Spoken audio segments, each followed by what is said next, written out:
Hey guys, we are doing a live stream and it's going to two channels at once, so this is a work in progress. I have no idea if it's going to work. We have someone next to me over here, and but let me just jump to the intro and get a glass of water.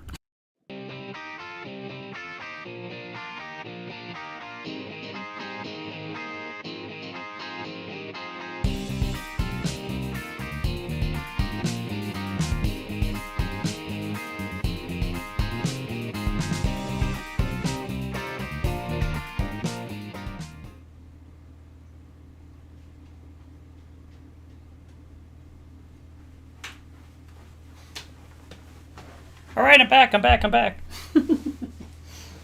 And I want to thank my sponsor for this show. This is Fritz Aquatics is sponsoring this channel, and we appreciate it. Rogers Food is another sponsor of the melevsreef channel, and this is the type of food that you can give to your fish where they swim up to it and take a bite off of it. It is not for broadcast feeding. I'd like to remind you to subscribe to Coral Magazine. This is the cover of the brand new issue that is coming to your LFS in the next couple of weeks. So watch for it, buy it, read it, subscribe. There's a link at the bottom of the screen right now, coralmagazine.com/melev23. That'll save you a couple of bucks, and you would get 6 issues for the next year. Lastly, I offer consultation services. I'm all breathless from running to get the glass of water. If you need help with your tank one-on-one, I am here to help you. We do a video chat. It lasts an hour, maybe a little bit longer. I charge a fixed rate, and if you need some one-on-one assistance, I am your person. So this is me. Hi, guys. I am here, but I'm not alone. I'm with Alex. She's here too, sort of. Hi, Alex. Yes. Hey, Mark. Alex Rose has been a friend of mine for a super long time. I probably met her at a MACNA, I don't know, 15 years ago, handing me cupcakes. Decades ago. From Rod's Foods booth. And these cute little cupcakes had Rod's Food signs on the top. And I was just like, well, I love cupcakes and I love Rod's Food. And so who are you? Nice to meet you, Alex.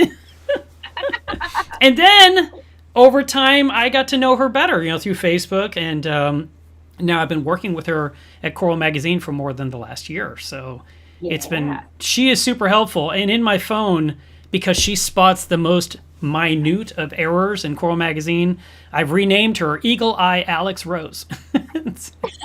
So whenever she calls, it says Eagle Eye is calling me.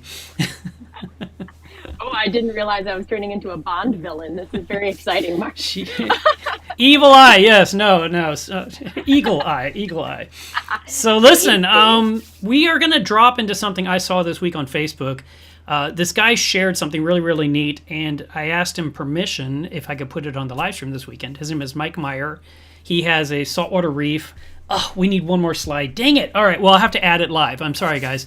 But what he did was he installed a light mover over his tank that will move the lights back and forth so he didn't have to buy as many lights. And he just thought, this is a great idea. And I'll just to be upfront, there was immediate response from quite a few people saying, well, how much did that stupid assembly cost? Quote unquote stupid. How much did that thing cost you? Surely it would have been cheaper to buy the lights. And he says, no, that apparatus was less than the price of one light. And his tank was long enough that he would have needed 6. But with this system, he was able to do it with 3 lights, moving them back and forth all day long. So I want to show you some videos. So first of all, I want to find the video of the tank. Give me 1 second here. Alex, entertain them. Okay, I will entertain them. So, yeah, you probably know that Mark's been involved with Coral now for a while, for more than a year. And so at some point while we're chatting today, we're going to kind of do like the year in review of Coral and talk about, well, not talk about at length, but, kind of give you a little snippet about some of our favorite articles. Not like they're all not amazing, but it should be fun. And I made sure not to pick any of my own because that would be cheating. Okay, let me go ahead and dump something into his folder here. Like I said, I have to build it live, guys. I'm sorry. And then we're going to have to immediately kill the sound on it because I'm sure it's some kind of music I'm not allowed to share on my channel for free. And we're on the Coral channel supposedly right now too. So, yeah, I can check him out. Here is his video. And you can see the lights moving. I've got much better close-ups here. I'll show in it first, but I want to show you the reef. So you can see his corals are doing just fine. I know that's super fast. Let me rewind it a little bit here. So he's not dealing with shadows or issues because of the way the lights move. And let me jump back to this other one here. So here's a quick description of my light mover setup. There's a rail screwed into the top of the canopy, and hanging from the rail on one end is this trolley, and attached to the trolley is a metal bar, and all 3 lights are hanging from the metal bar. And then attached on the other end is the motor here, and this motor moves back and forth just about a foot from where it is now over to where that thumb screw is located. All right. When the lights move, they move from about 6 inches off center to the right, and then they move over to about 6 inches off center to the left, and they move back and forth every minute throughout the day, the entire time that the lights are on.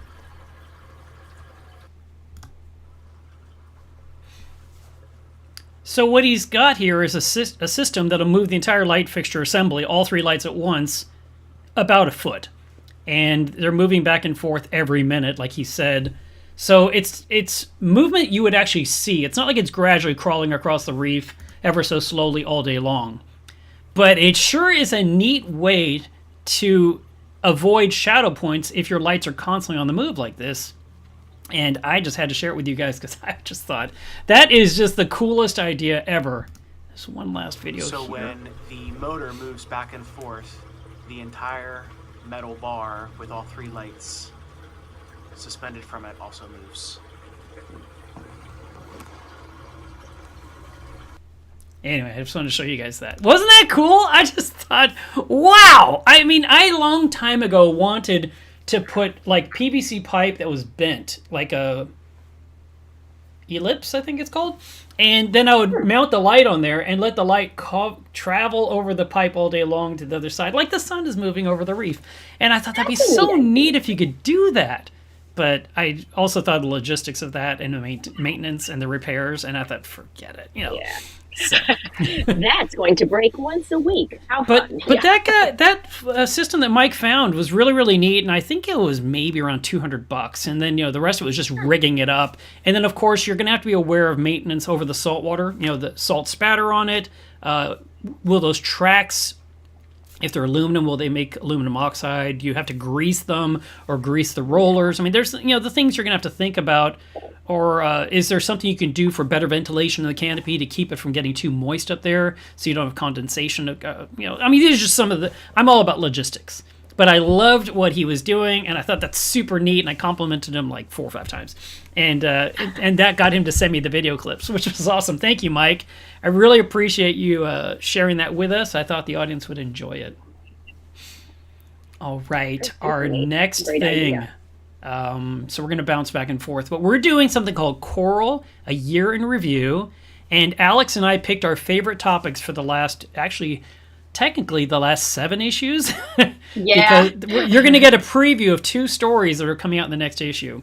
But first, we're going to jump back all the way back 12, 14 months to what came out in, I don't know, whenever 21-1 was. Yeah, approximately the same time. Yeah. As we're talking now, I guess. So this was Alex's favorite. Go ahead, Alex.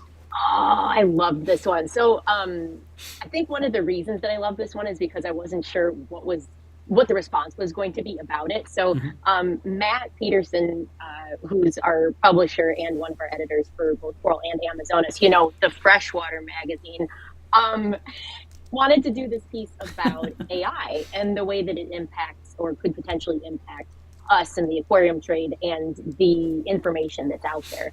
And it was kind of a 2-parter. So when you opened up the magazine, there was just a single, you know, like a single spread or a 2-page article that was written by 2 scientists who had discovered a new species of fish. That's right. And we didn't say outright like this is AI, this is fake.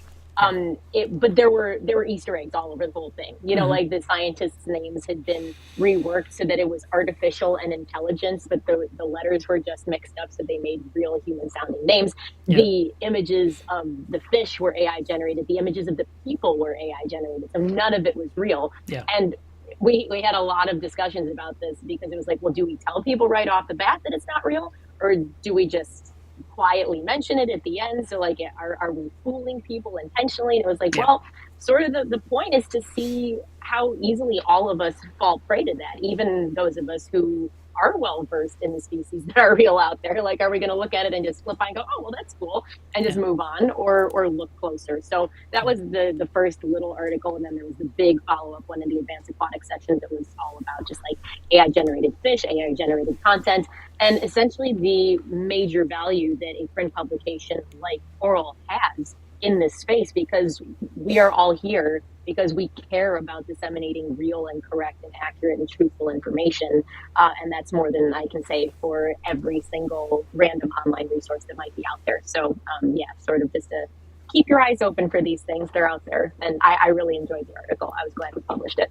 You know, as you were sharing all that, it was reminding me of the editorial part, because that story in the beginning that, talked about the fake people with the fake fish, the whole thing, the whole story was written by AI, and Matt was determined that we do not edit it to make it sound better. And Amanda kept changing things. You wanted to correct things. Matt's like, leave everything alone. And there was all these editorial notes like, this is wrong and that should be punctual. All this has to be capitals and lowercase and this is italics. And he's like, no, this is what we get at that time. And the crazy part was, then we, this big spread that, that I just showed here, Matt wanted that huge opening picture with the darkness on the side to put the text on. And even that, we had to basically really work with the layout team to pull this off. And I have to say that there was quite a few people that were anti this whole idea in the magazine. They said no. Yeah. And when I heard it, I was like, I love it. Fantastic. Let's do it. And I was like, why wouldn't Amazonas do this? This is incredible. And so they held their breath and thought, let's see how badly Mark messes up Coral Magazine. But the article was very good. The one at the beginning that showed this random fish that didn't actually exist that was supposedly discovered.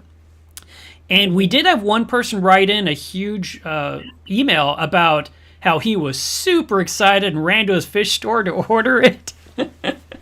So we did trick one human being, but others, we did get a lot of feedback, and none of it was negative, which was nice because we weren't trying to trick people. We specifically stated at the end, this is, if you want to know more about this, please jump to the major article that Alex has picked as her favorite. And then that article was so much fun to write, and Matt and I spent 20 hours on that story, and we were getting new pictures to put in there to support the whole AI story, the big, huge 4, 8, 10-page spread, whatever it was, that we did. And there was even we told it, or Matt did. He was using all the AI scripts, and he would say things like, Mark Levinson's 400-gallon reef tank, make a generation. And they'd make this incredible room with this vast tank that was more like 1,000 gallons. Like, yep, that's what AI thinks I have. Okay. And we stuck it in the magazine. And it was stuff like that. And it was so much fun. And no backlash, but Amazonas did not do a feature on AI whatsoever. No. All right. So in that issue, my favorite article was this one here, which was called Copper Mining. And this is by Dr. Courtney O's. And he was teaching us or telling us how he was able to make baby copper band butterfly fish. And, he made them from adults, obviously. He didn't just literally put some genes in a dish and make something. But he was able to crack the code and actually raise copper bands, which was perfect because if I remember correctly, the cover of this issue was all about butterfly fish. So to have this very specific story, it was very exciting to me. We'd been sitting on the text for a long time, waiting for the right issue. We wanted to also have some more up-to-date photos of the fish a little bit larger because when they start off small, they're kind of see-through, they're not fully developed. And I wanted to show, early on, of course, what they look like as little tiny itty-bitty bits of life and then how they turn into real copper band fish, which is so neato. So that was my favorite. Was a really cool article. I did enjoy that. Actually, anytime that we have a chance to show larval fish,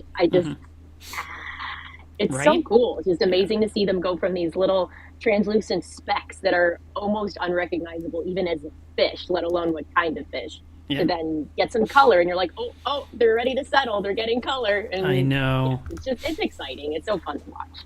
This was Fun to Alex's watch. favorite for the next issue. Yeah, so there were so many good ones in this one too. I mean, it's always hard to pick a favorite, but sometimes the travel articles just really get me. Hmm. That's kind of my whole life, is always traveled to somewhere else that's got even more reefs that I need to see and photograph and tell stories about. So this is actually an area that well, not an area, but this specific area that I haven't been to. Like I haven't been to Papua New Guinea yet, and it's always wonderful to see reefs that are this full of life. Because I mean, if you do a lot of traveling around the Caribbean, which living in the U.S. you tend to, just because it's closer and cheaper, you really don't get treated to great reefs. And even when you find a healthy Caribbean reef, it's it's not like what you find in the Indo-Pacific. I mean, it's just the Yeah, species diversity is many times, sometimes many orders of magnitude larger. So it's just, you can't expect to really compare it. And then when you have that kind of diversity, that kind of density on an actual healthy reef, well, like that's just somewhere you could go live if possible. And I yeah. don't mean near it; I mean in it, underwater. I want to go live underwater.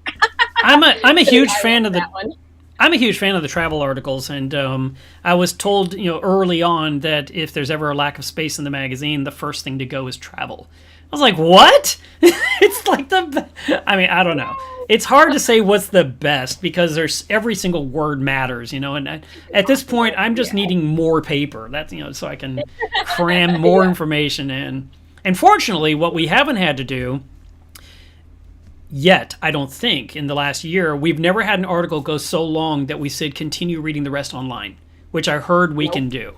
But Oh, we've we never done that. haven't. We No, haven't done that yet. no. Maybe it's been done in the past, but that was before me. Yeah, I don't know. Yeah. This was my favorite, and the reason I loved it so much is because we had the original articles from Corale, the German version of Coral, and they talked about filtration, but the crazy thing for me was that all the articles were talking about things like wet dry filters. I'm like, what is this, 2001? What is going on? Where is the filtration we use these days? It's barely even leaning into protein skimmers. I mean, just sort of. And I thought, man, we're lacking so much. So I talked with Matt about this, and I said to him, what can we do? And he said, what if we interviewed five major manufacturers of filtration in the United States? And I was like, okay. And I was like, and how are we going to get this done in time? And he says, well, we're going to have to burn the midnight oil. And we actually got with each company, as you saw there on that picture. Let me jump there again.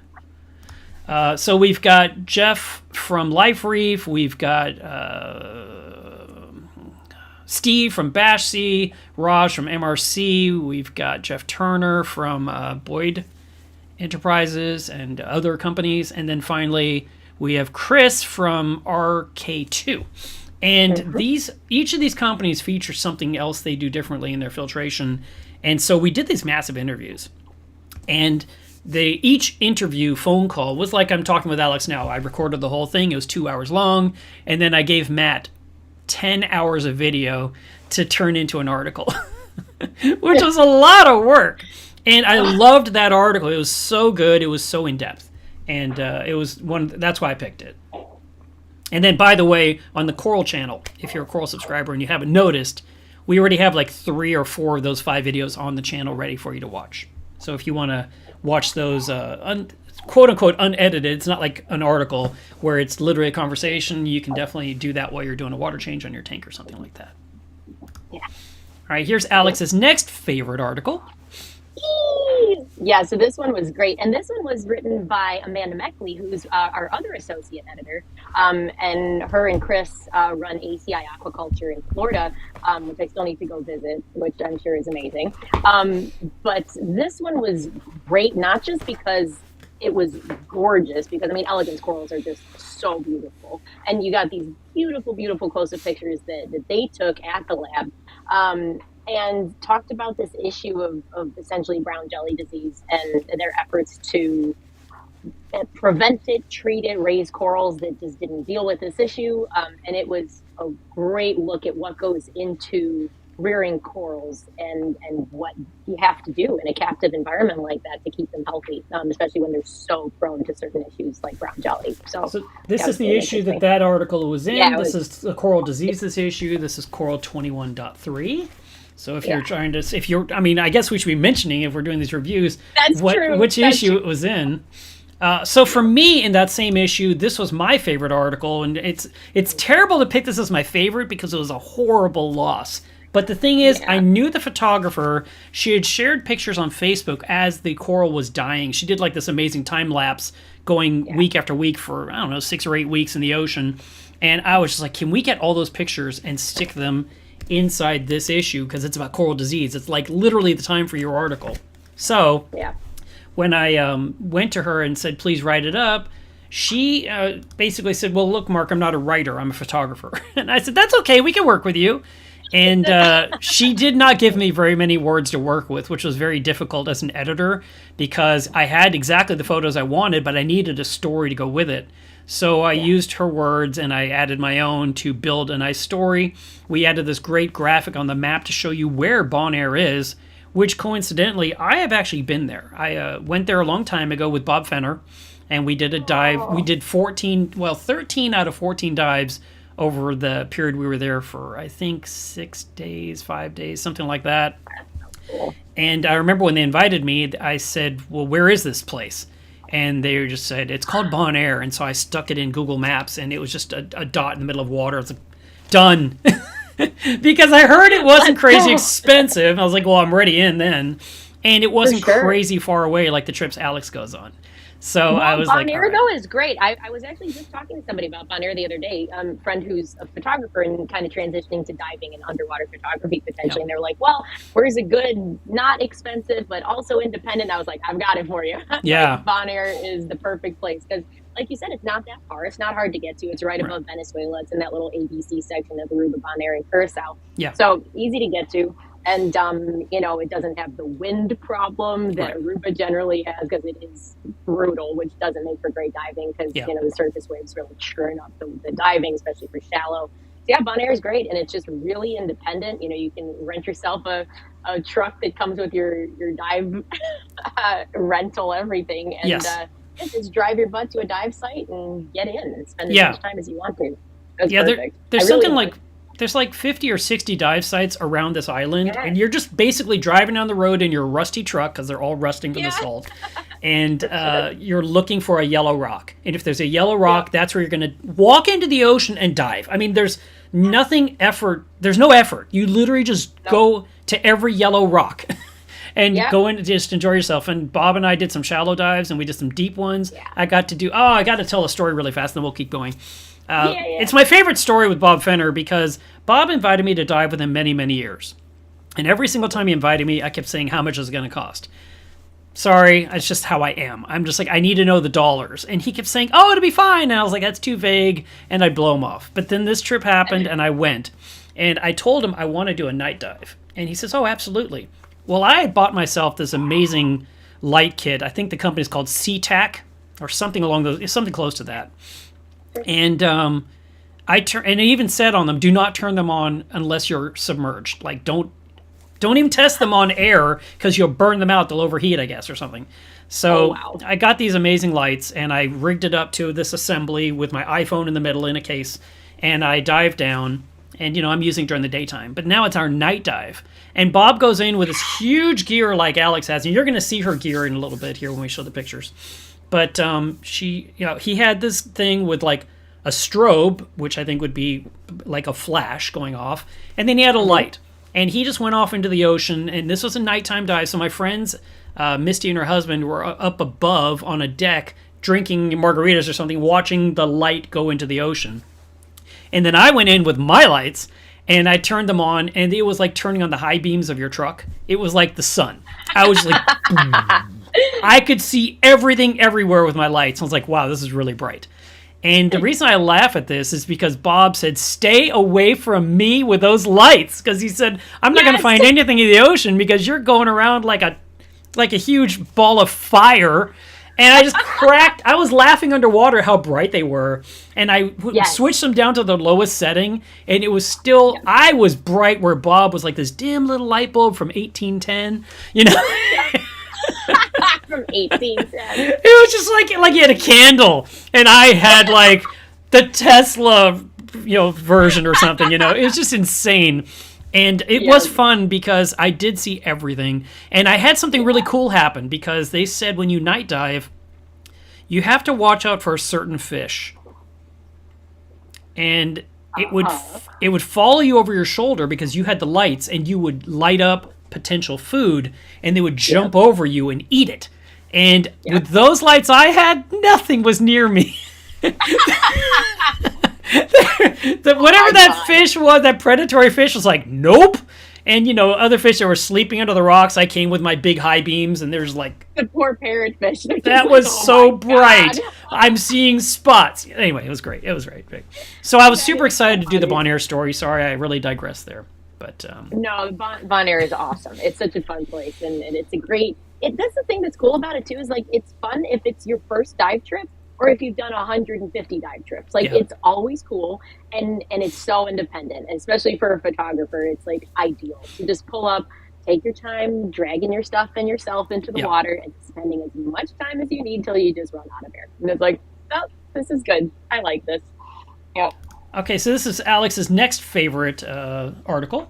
This was in Coral 21.4. I'll get the cover while she tells you why she likes it. This one was really great. So, I always love these success breeding stories. It's just for so many years, like my whole background in this is I used to work for Rod's Food, and we also bred clownfish. So, just not that these are clownfish, obviously, but they got me really into enjoying the whole process of figuring out how to breed something. And so anytime I see these start to finish articles, it makes me very happy, specifically when they're these really charismatic little fish like barnacle bunnies. So I got kind of obsessed with barnacle bunnies when I started diving. Yeah, you'd be surprised how many of my stories start out with, I got kind of obsessed. But yeah, it definitely happened with these. Not the same species, of course, but I used to do a lot more diving in the Sea Cortez because I was running, there it is, and it's the cover. I used to do dive trips to La Paz, Baja California, and they've got 3 or 4 species of these wonderful little barnacle bunnies, and they're super tiny. I got completely obsessed with shooting them, and then hadn't really gone back to see them in a while. And then when this article popped up, I was like, oh, yeah, barnacle bunnies, and I was so happy. And the photos are so good from it too. And like I said, these start to finish larvae to adult ones, and then seeing them actually come out on the market and be available to people. And you have one, right? Yeah, I was going to say this article was so fantastic, and I love that we could put that fish on the front cover of Everlasting Stony Corals, and whoever the photographer was, it's a lady, Barbara or something like that, she took this picture, and I was like, I love this fish. I really would love to have this fish. Wouldn't it be great? Oh, I'm sorry. Pauline Walsh Jacobson. So she took this photo underwater in the ocean, obviously, and we had these fantastic fish with these red dots. Like, man, it'd be so cool if I could own one of the fish that we're talking about in Coral Magazine, especially in an article that I helped edit. And then as the issue came out, we timed this specifically that this issue would drop when those fish were being exported from Boca Mariculture, or Boca Mariculture down. Yeah, Boca's Mariculture. Yeah, Boca's Mariculture down in Panama. Is that right? Colombia. They're Colombia. In Santa Marta, I think, Colombia. Yeah. So he said he was importing to the U.S. and he wanted the article to come out while they came to the U.S. So when he said now, we said okay, and we hit the publish button, which obviously is a lot more than just that. But so I've got the magazine in my hand, and I'm on Facebook, and there's an ad from Biota saying we sell that fish. And I'm like, this is literally a photo of the fish that was in the guy's hand is what is at Biota. I'm ordering one, add to cart. $100 later, plus, of course, shipping. I bought myself the world's tiniest fish. And I had it in a little tiny box, a little species box, hanging in my tank for a while because he was so small and I was worried he'd get lost in the filtration. And now he lives over here in a 1-gallon aquarium that's off camera. And I just cleaned that tank last night. So it's a little less hideous in there. But it was really getting hit with cyano badly, and I feed that fish, and it eats like a lionfish. It just gobbles the food, and it retracts into its barnacles rapidly. So, yeah. They're so fun. I just love them. They're great. This was my favorite article of that same issue, and this one was by Jason Langer, who is in the chat. And he wrote us a fantastic, detailed article about what does an algae turf scrubber actually do. And he based his information on personal experience. Using an algae turf scrubber that he designed himself, he tested his water every single day for nitrate and phosphate for 365 days in a row, which is insane. Can you imagine, people I'm trying to get them to test their water once a week, and he was doing it every day, and even to this day, he's still testing, and he says, I feel weird when I don't test my water, which is really remarkable. But he wrote a really great article. I loved it. I felt like he really gave us some good information to have successful harvests from the algae turf scrubber, because a lot of people post pictures of things that are slimy and gross or no growth, and so he gave us some great information. And one of the key points that you'll read in that article, if you haven't read it yet, is the importance of specific trace elements for a successful algae harvest. Mm-hmm. That was a great one. I love that. This was Alex's next favorite article about the Red Sea. This was my next favorite. So this was from our biotope saltwater tanks issue, our regional stuff. So there were different themed areas that we focused on, like different themed aquarium regions. Oh, yeah, there you go. And, there was like Indo-Pacific and Caribbean and then the Red Sea. And they were all really neat. But the Red Sea, I tend to gravitate towards liking articles about places that I haven't been yet. Because I'm like, I need to go learn and see more. So of all the regions that we talked about, the Red Sea is the only place that I hadn't been yet. I was like, this would be nice. And I think... like the Anthias there, from what I hear anyway, and from some of the photos that I've seen, are just so dense. Like, I don't think I've seen denser aggregations of, especially these Leartail Anthias or sea goldies, in pictures. I've never seen more of them than in the Red Sea. And I can't imagine doing a tank that's just centered around that, because it's such an iconic species of the region, to just fill a tank with those. And it's like, and they're so fun to watch, because they always congregate around these larger 3D structures, like either barrel sponges or coral heads. So when you get close to them, they all just all go in at the same time. And then as they get comfortable with you, they start to all come out, and then you take a deep breath and back in. Yeah. And they're just so dynamic, and they're so fun to watch in a reef, and they're just beautiful. So I enjoyed that feature, because I want to go there, and I also in my head have a dream reef that is just all those. Well, whenever this Red Sea trip happens, just let me know how much it costs. Maybe I'll go. I'll definitely start with the cost, Mark. Definitely, yeah. I just need extra money. I just need a bag of money that has no purpose to do things like you're doing. Subscribe to Coral, people, because then maybe we can go on better trips and bring you better content. It's all connected. It's true. It's true. I never heard them called sea goldies until probably that article, and I was like, "What? They're Anthias," Yeah. And I was like, "All right, that's a new one."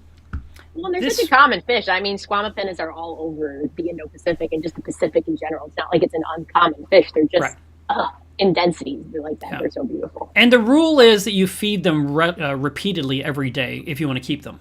And there was one guy in Hawaii I visited his tank. Matt Dudley had a ton of Anthias in his tank, like the kind you're describing, just not 1,000, but it was a lot for the big tank. Glittered. It was just it was like confetti. It was crazy. I was like, wow.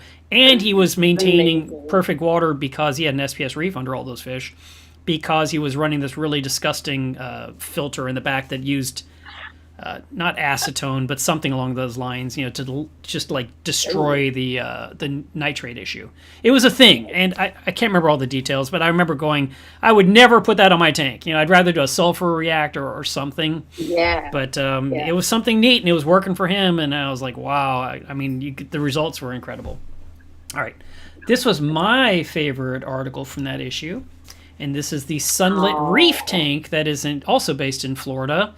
This one here has 2 domes on the roof of his house that brings in sunlight, and at night the tank is dark because the sun is gone.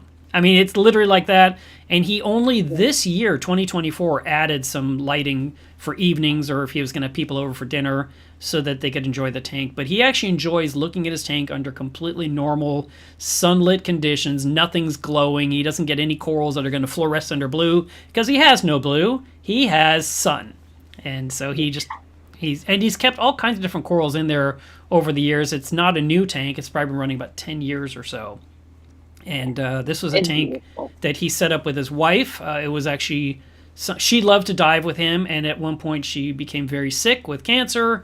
And during the cancer treatments, he mentioned the idea of this tank, and she was all on board for it. She felt like it was a beautiful idea to bring the ocean to her, since she could not go in the ocean at this point for medical reasons. You know, just the fact you can't hook up to a scuba tank when you have problems with your lungs or whatever, right? And she supported it, but unfortunately she did die during the process, and he continued it in her legacy.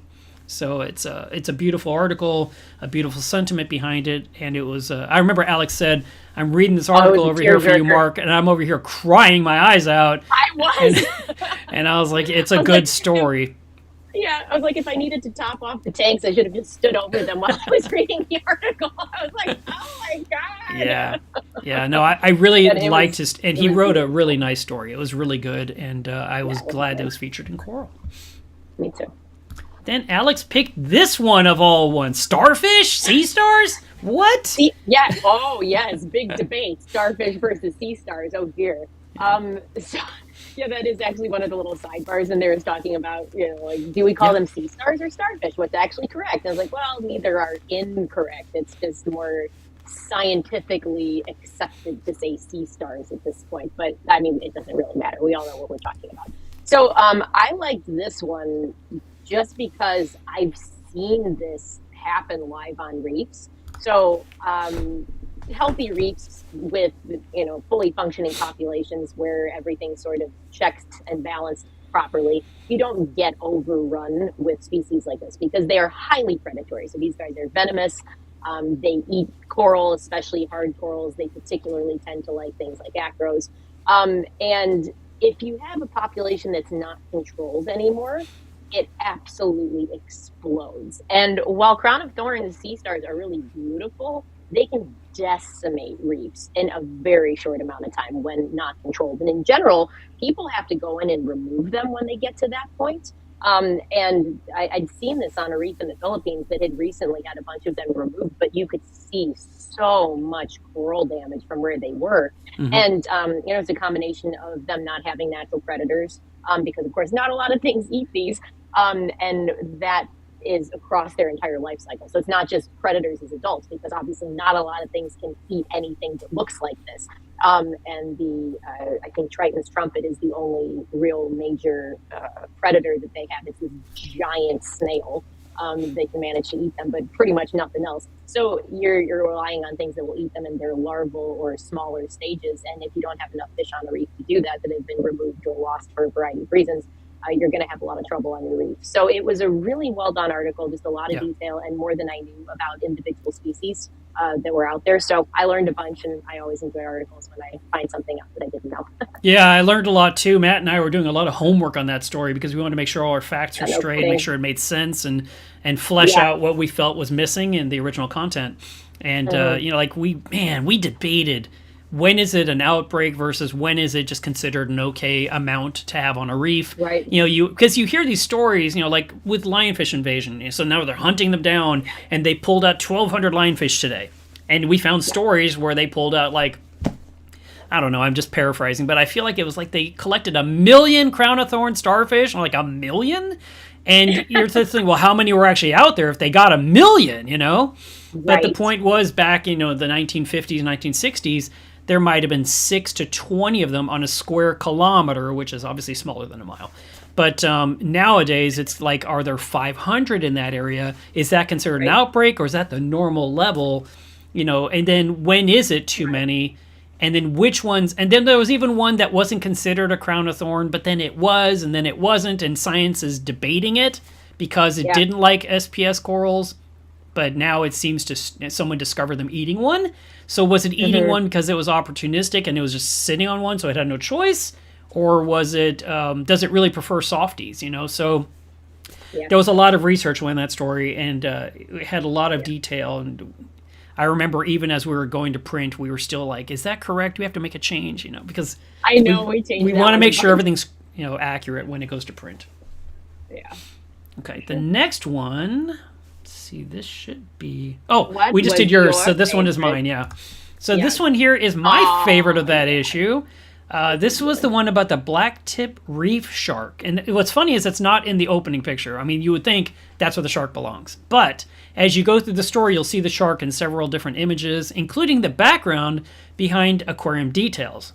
Now, the reason I like this story so much is because I have wanted, since I started Coral, to start doing mega aquarium portraits. Not just aquarium portraits, but aquarium portraits of a huge public aquarium.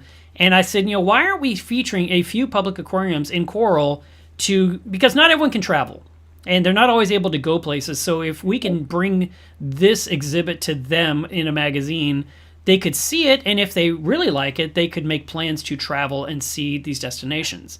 Now, this one is in Germany. And it was like 200,000 gallons or something. And it was really, really enjoyable to learn how it was built, what kind of issues they ran into, how they handled those situations, and how it even went with the introduction of the sharks into the exhibit. So I was really excited to start this, and we'll be doing a couple of more public aquariums in 2025. I'm excited. And then this is a preview. Preview, y'all. Preview. Spoiler alert. You probably don't have these in your mailbox yet, but Right. you will. Because we just went to print on Tuesday. That is correct. Very exciting. Tuesday afternoons are always full of such relief. Yes. It's like, it's gone. Yes. It's gone. I get a break. Yeah, right. Well, and for me, the break is like 3 days because then I start Amazon. I know. Thank God I don't do that freshwater side. I am doing Coral, and then I take a break, and then I catch up on melevsreef stuff, and I take projects here at the house, and there's a lot going on. But, just getting this out there and hit print. I mean, the benefit of hitting print means no more editing. It means no more looking at it. Done. It's done. So Alex is showing you a preview. Yeah, so this is a preview of our Advanced Aquatics aquarium portrait from this, or one of the aquarium portraits from this one, and it's all about cold water reefs, or cold water tanks in general. But I love this as a concept because it just doesn't get focused on very often, and there are so few places, I mean, other than public aquariums, and even they tend to shy away from really good cold water stuff. I mean, I could probably count on my hands how many really good cold water tanks I've seen in the U.S., and that's even including public aquariums. So seeing this is really cool. And like that first photo, you see those nice fluffy plumose anemones in the back. I mean, they're just some of the prettiest things, those white fluffs. They're just beautiful. And it's easy to think that temperate ecosystems just don't have the same kind of diversity or color or appeal as far as something that you would keep in a tank. But I kind of think the sky's the limit with just being creative with these tanks. Because, yeah, sure. I mean, you could say, I'm going to make a Gulf of Maine tank and you're going to put a lobster under a rock in murky brown water. Yeah, that's probably not going to be the most dynamic system you're ever going to see in your life. And it's not inaccurate. But depending on where you go and what species you choose to focus on, and even within that, what part of the ecosystem, if you're talking a deep reef, a shallow thing, you can find so many different species. And these cold water tanks are just as beautiful. And I would love to see more of them. I personally have always wanted to keep a California tide pool macroalgae tank. Like that just seems ridiculously awesome to me, especially if you could go get permits to collect your own stuff. Yeah, that's what I was going to say. Tide pools, oh my God, there's nothing better than a tide pool. I mean, if you could do mussels and if you collected just a chunk of like barnacles, I don't know if you can collect gooseneck barnacles, but like to have live gooseneck barnacles on a rock in a reef, and then all the little crabs and associated species that go around them, and the little tube worms, and there's just so much. So it might not be a traditional tank, but I think that makes it super awesome. So I loved this. Loved that. No, it was great. And, the last time Coral Magazine talked about cold water was 10 years ago. So for me, I felt like it was time to readdress it and basically bring it up to 2025. What do we know now? What do we know now that is even better than what we knew 10 years ago? And how can we provide a list of resources to the hobbyists that might want to actually set up a cold water tank. And we're talking about a tank that's 57 degrees. I mean, cold. And when the guys that wrote it, which is Josh and Stu, they kept giving me words. And then I'd say, but where is the information? And they're like, well, what do you want to know? It's like, I want to know everything.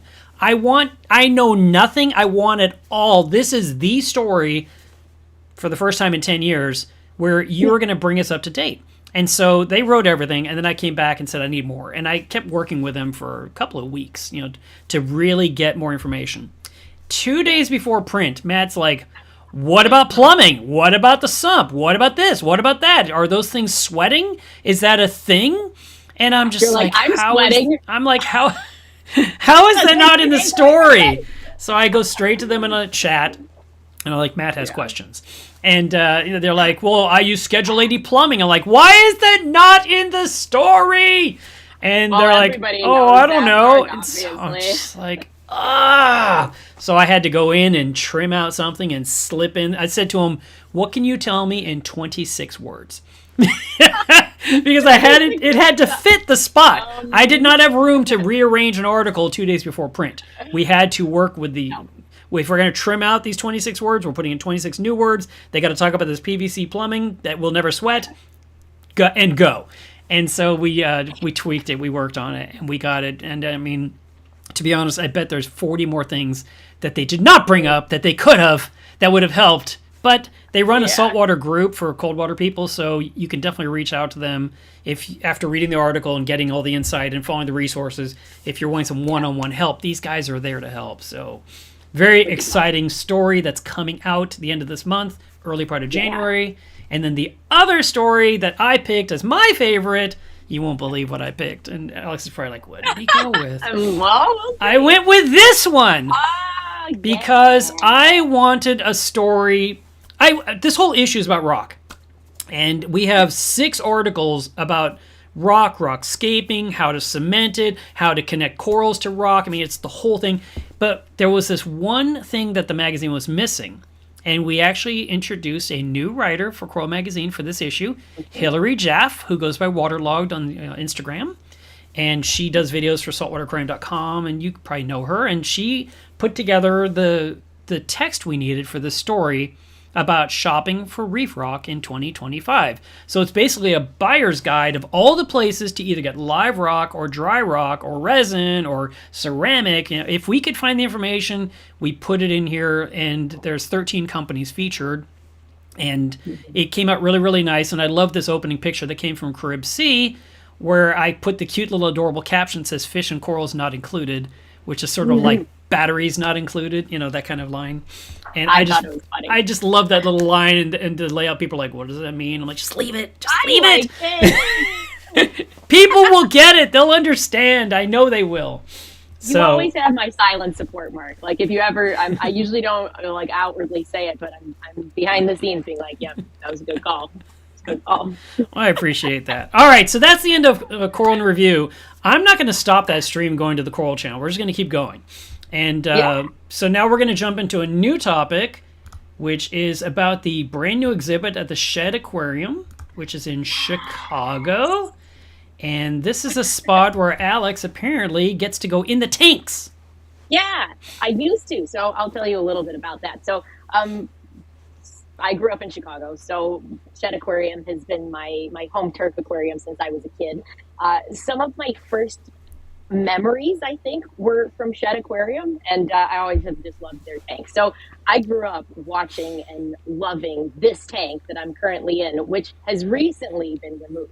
So this tank was the Caribbean Reef. It's a 90,000 gallon system that's been in since the 70s, and it had just gotten to the point where it was going to require a massive amount of tuning up, shall we say, that would have been wildly expensive. So instead of revamping an old reef that had a very outdated filtration system and, not live corals and needed so many things, Shed instead opted to put in a new exhibit in its place that basically has the same footprint in terms of how much space it takes up, but that's a side-by-side, a blue and a green tank called Wonder of Water. And one of it is, of course, a reef, and the other one is a beautiful planted aquarium. So they're both, like, each one of the tanks is 28,000 gallons. So cumulatively, it's less water than the old Caribbean reef, but the reef is very far from being gone because the larger construction project that's part of SHED ongoing through 2026, I believe, is the expansion of the Caribbean reef. So like I said, it used to be a 90,000 gallon tank. It will now be a 250,000 gallon tunnel walk-through reef.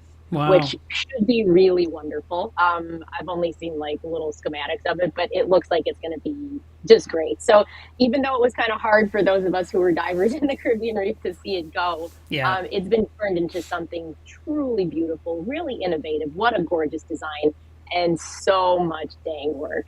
I am, though, excited because I still have friends who work at SHED Aquarium, which is wonderful. And this kind of inspired me to go visit the other day. So it opened officially to the public, I think, on Tuesday. So I went on Wednesday, dragged my mom with me to SHED and was like, we gotta go see it. So we went to see it, and it was beautiful. And my friend Noelle was one of two of the main sort of designers and lead aquarists putting together the reef side of this. And so we talked for a while. Just like about the tank, about where they're going with it. They spent at least a year ahead of time growing out a lot of these corals because, as Mark commented the other day, I was like, oh, we should do this as a feature. They were like, oh, it's going to be a while until it fills in. And I said, wait, let me send you a picture. And they had spent the last at least year with an entire dedicated section of behind the scenes grow out tanks that were for the corals. So some of them were frags that they had started in the Wild Reef exhibit, which is the Philippines exhibit in like the basement, you know, the downstairs of SHED. If you haven't been to SHED Aquarium, you would do yourself a favor to go. It's a wonderful place, and the Wild Reef is a spectacular spot. It's got, I think, the best shark tank in the country, but I may be a bit biased. Anyway, there are a bunch of other coral tanks, beautiful coral tanks down there as well, which is where some of these species came from, as well as other aquariums and other pieces from other aquarists. So this picture right here, let me cut you off for a second. This photo, when I was looking at it, I was like, why would she send me a vertical photo for YouTube? Why would she do that? Reef. But I do want to point something out that I noticed as I was staring at this photo. So I'm going to zoom in here. And I'm going to move this down. And if you look, you'll see there appears to be like a wall. And there's a clock back there or something hanging in the background, right? I was standing under that clock 2 months ago looking at this wall saying, what's behind the wall? And that is this new curved exhibit that you're seeing. So that's kind of neato. And you can see, obviously, when that wall... Now the wall's gone, right? Alex? It is, people can walk through. It's just like a barrier along. It was just sheetrock, so they got rid of all that. So now it's all covered up. The lights are hidden from view from the public. And so that is a pretty cool view. If I jump back to this picture for a second, Alex, the cameras and curved glass are usually never good. And this is curved acrylic.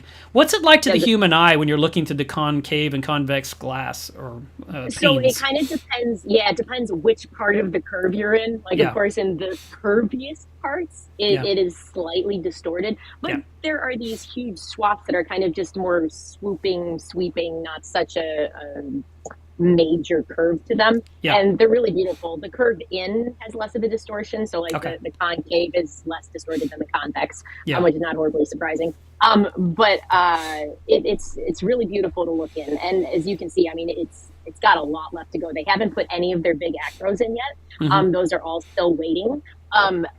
The crazy thing is, and I mean, I'm sure Noelle will talk about this when they eventually do an article for us about it. But they hadn't actually put the corals in until 3 weeks before the exhibit opened. So the corals were all in the aquarium, of course. And so, you know, it's not like they have to acclimate or anything because the system water is essentially the same. But the fact that none of them were actually attached and scaped and applied to their rockwork until 3 weeks before opening is wild. And I was like, oh my God, you must have been so stressed. And he was like, we spent a lot of time in the reef.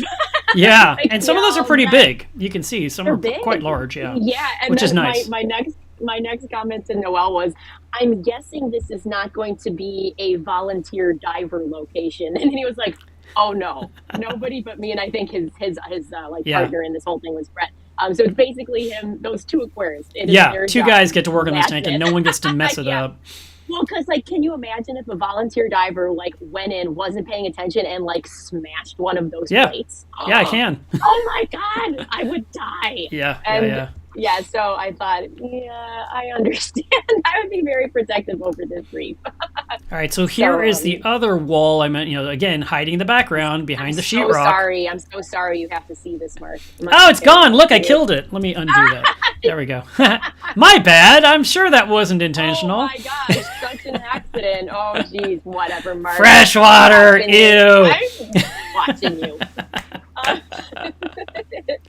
But that said, wow, what a stunner of a tank. Like, all I could think when I was looking at it from the top is, well, that looks like a really nice trunk of a tree that I could just go put on a weight belt and sit underwater for a while and nice. watch the fish. I was like, oh my god, this would be like a free diver's paradise. Like, you wouldn't even need fins, like, because I think it's 14 feet. They're both 14 feet deep. Mm-hmm. So that nice trunk, that like beautifully curated trunk, like, you could just go sit on it. Just go sit there. It's glorious. It looks like there's a camera being pushed underwater to like let people see this tank.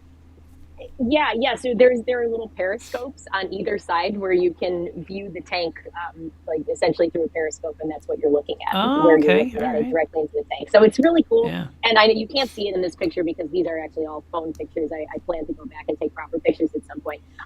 But some of the water lilies are actually blooming. So they've got shoots that come all the way up. I mean, and they're planted in 14 feet of water. Mm-hmm. So these have come all the way up to the surface and bloomed through 14 feet of water. I was like, I mean, that's a happy plant. So it's pretty cool. It was really great to see. And I really it's just trying to get out of that tank. It wants to get over to the saltwater side. Whatever, Mark. It will grow and grow until it can jump over and get to the good tank. All right, thank you for giving us a tour. Oh, you had one more picture. We didn't even discuss it, and you wanted to point this out. Oh, yeah, I did want to point this out. So they're redoing lots of things at the aquarium right now because it's like if you're going to redo the main section, you might as well just go all out and do everything. So Amazon Rising is one of their older but really stunning exhibits of their freshwater stuff, and it's this kind of curved section of the aquarium. It's got several really large tanks that have like pacu and arapaima and turtles and like really big stuff. And so they've recently redone that entire section of Amazon Rising as well. And then at the end, they put in what looks like a mock-up of the inside of an aquarium store. It looks like you walked into a pet store.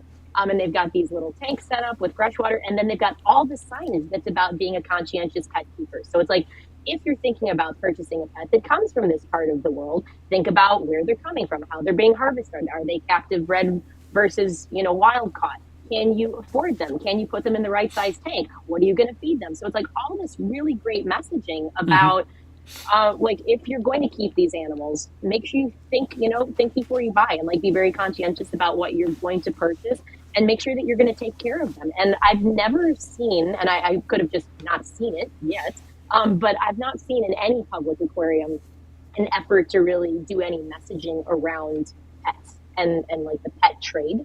And I thought it was really cool to see. And I think it's very impactful to have that as part of an exhibit, especially across from their big neon Tetra Amazon tank, which has signage for Project Yaba, which is actually an organization that we've worked with at Amazonas for a while that leads aquarium fish trips to the Amazon. So it's neat. I love the choices that they've made going forward with messaging and just like sort of the public facing side of what they want to tell the public. So yeah, I liked it. I'm really happy to see where it's heading, and I can't wait to see more of it. So, yeah. Nice. All right, thank you.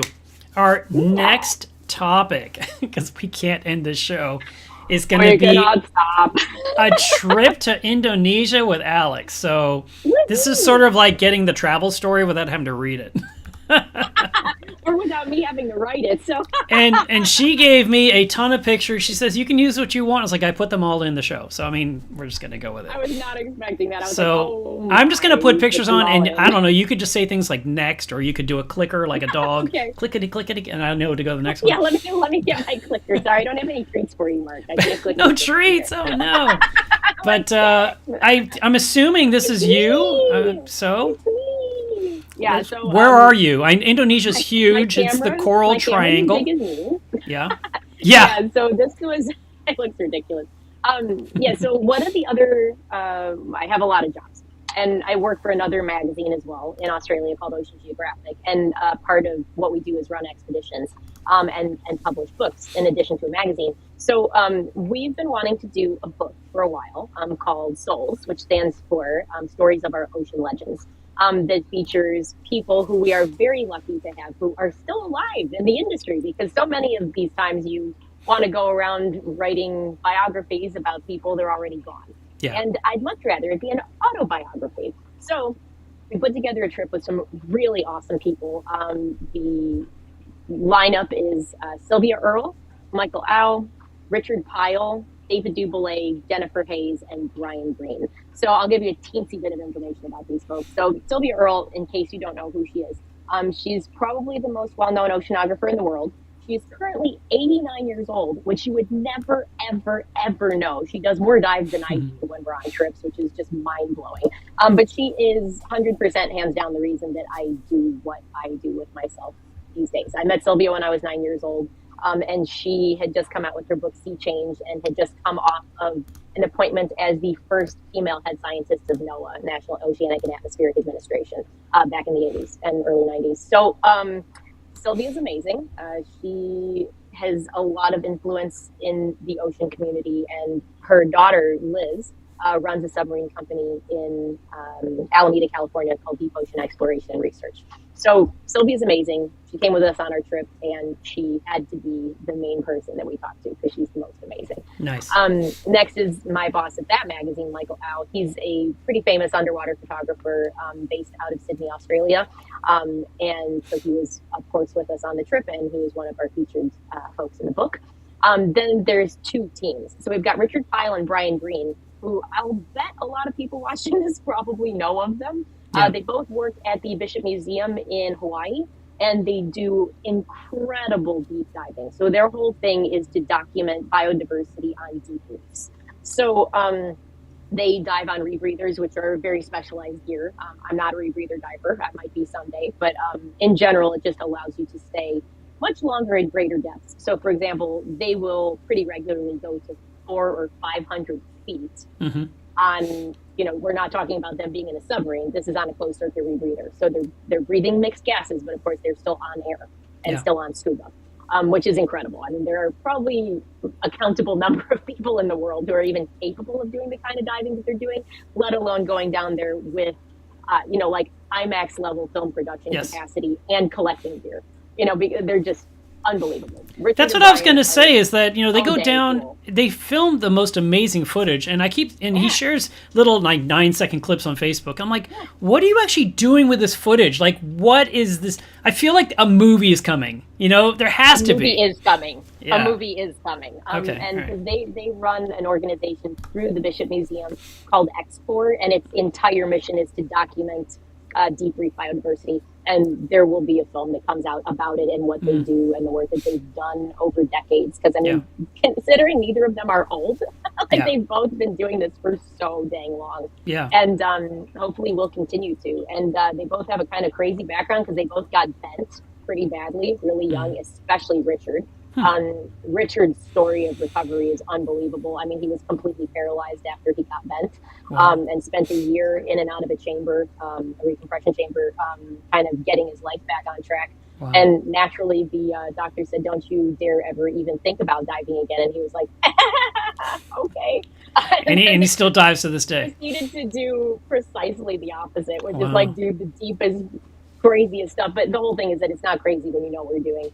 And so he's spent decades making the entire industry safer and safer and safer so that this sort of thing can't happen to as many people, which is great. Alex, you're a huge diver. You dive a lot. What is your average downtime, typically? Like, how long am I staying underwater? Yeah. Depends if we're with a group or if it's just like a couple of us because, in general, women last a lot longer on tanks because our body mass fat ratio is different than men. Muscle consumes more oxygen than fat does. So women in general, and we have smaller lungs, women just do. So we last longer on the same amount of air. That said, I also may have gills. So if one leaves me to my own devices and I'm not yanked out of the water because they're like, get out. Yeah. I can probably stay underwater for an hour and a half to 2 hours. Yeah. On a tank. Yeah. But in general, I mean, you're doing like 50-minute dives. Right. 50 to 60-minute dives is pretty standard. So an hour and a half to 2 hours. And how long are Brian and Richard down there with the super dive? 7 or 8. Yeah, 7 or 8 hours before they surface. That's a huge difference. Oh, it's insane. Yeah. And they're only spending like 15 minutes at depth because, I mean, you are like unloading nitrogen at such a monstrously huge rate when you're under that much pressure, because the particle pressure of all these gases changes the deeper you go. And I mean, oxygen is flat out toxic when you get below like 200 feet, which is why they're on all of these mixed gases. And, you know, rebreathers are recycling your air, and they have oxygen sensors all over the place. And it's, I mean, it's so technical. It's just absolutely bonkers.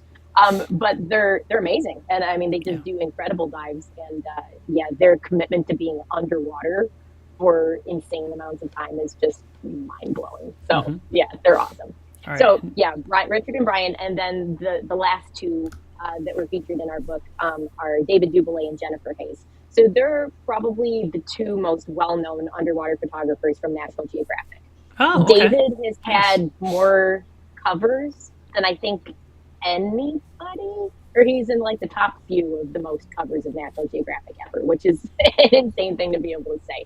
And they're just lovely, and they're amazing storytellers. David is, he's got the most amazing stories. Like he told us a story while we were on this trip about working on a story in the 70s about the Loch Ness Monster. Like, this was an actual National Geographic story that got pitched, and they were like, you do underwater stuff, go see if you can find Nessie. And I was like, oh, what a ridiculous thing. But it's just, the stuff that he talks about is just wonderful. And then his partner is Jen Hayes, and she's a fisheries biologist by training and now a Nat Geo storyteller. So the two of them do presentations all over the world and write articles, write books, put out amazing photos, and inspire people to care about the planet. So these were our folks that were the subject of the Souls book. The idea was to put out sort of an on-the-go memoir where we recorded them for about 14 hours of them talking. And then I condensed that all into 6 chapters, one for each of them, and then wrote the intro and the epilogue. And it's my first official author credit on a book. That's awesome. That's great. I'm excited. Yeah, more to come, hopefully. So who's this lady? Tis me. That's a heck of a selfie. A whale shark. Right. Yeah, right. Actually, all of these pictures of me were taken by Ian, who made a short film about this, which I can probably share the link for it with you if people want to see it. It's like a 11-minute film about what we did while we were there, and snippets of the interviews with people, and it's a really beautiful thing. Then you get to kind of see what we saw, share the view. There's we did 2 days where we got to go diving with whale sharks, which was just spectacular because, well, it's a whale shark. How can it not be? Yeah. It's great. So, okay, I just put a note so I don't forget to ask you for that later. All right. Do, because I might forget. But you can kind of see my setup. I was doing mostly photo on this trip because the photos needed to go along with the book.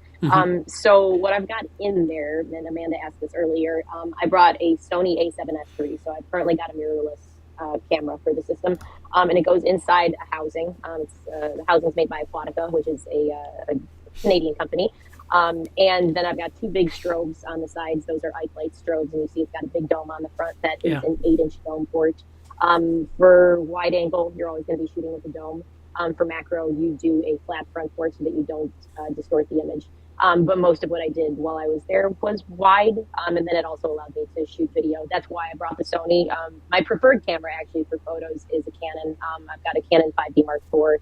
That's my baby, and I will never stop shooting it. I absolutely love that camera. But the thought of bringing 2 camera bodies, 2 camera housings, and all the extra gear that goes along with having doubles of everything to Indonesia was like, no, this is not going to happen. So I stuck with the Sony. And the trip was from Bali to Komodo. So you asked that earlier, and I didn't answer it. But Bali. Alex, is there any kind of a lens that can be switched underwater? Is there anything on the market, even if it's like high dollar, where they could swap something?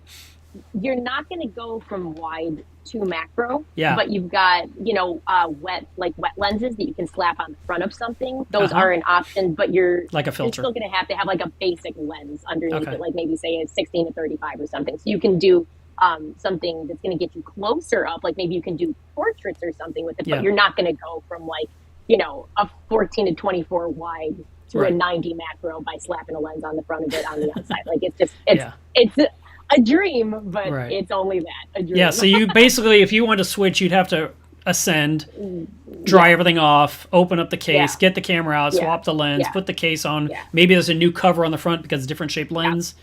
And Yeah. then, of course, Or dive with pressurize 2 everything and systems. prepare it. Or have 2 Yeah, separate or dive cases, with yeah. 2 systems. Yeah. Yeah, Yeah. yeah.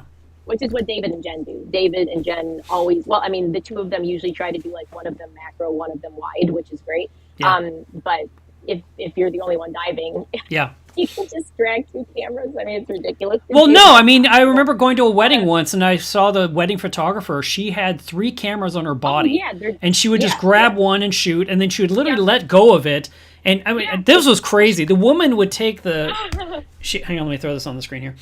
She would go take the camera and shoot the wedding party, like walking down the aisle, and then Yeah. take the camera and throw it on the grass, grab the one off her hip, and get the next one for that close up of the hands or something.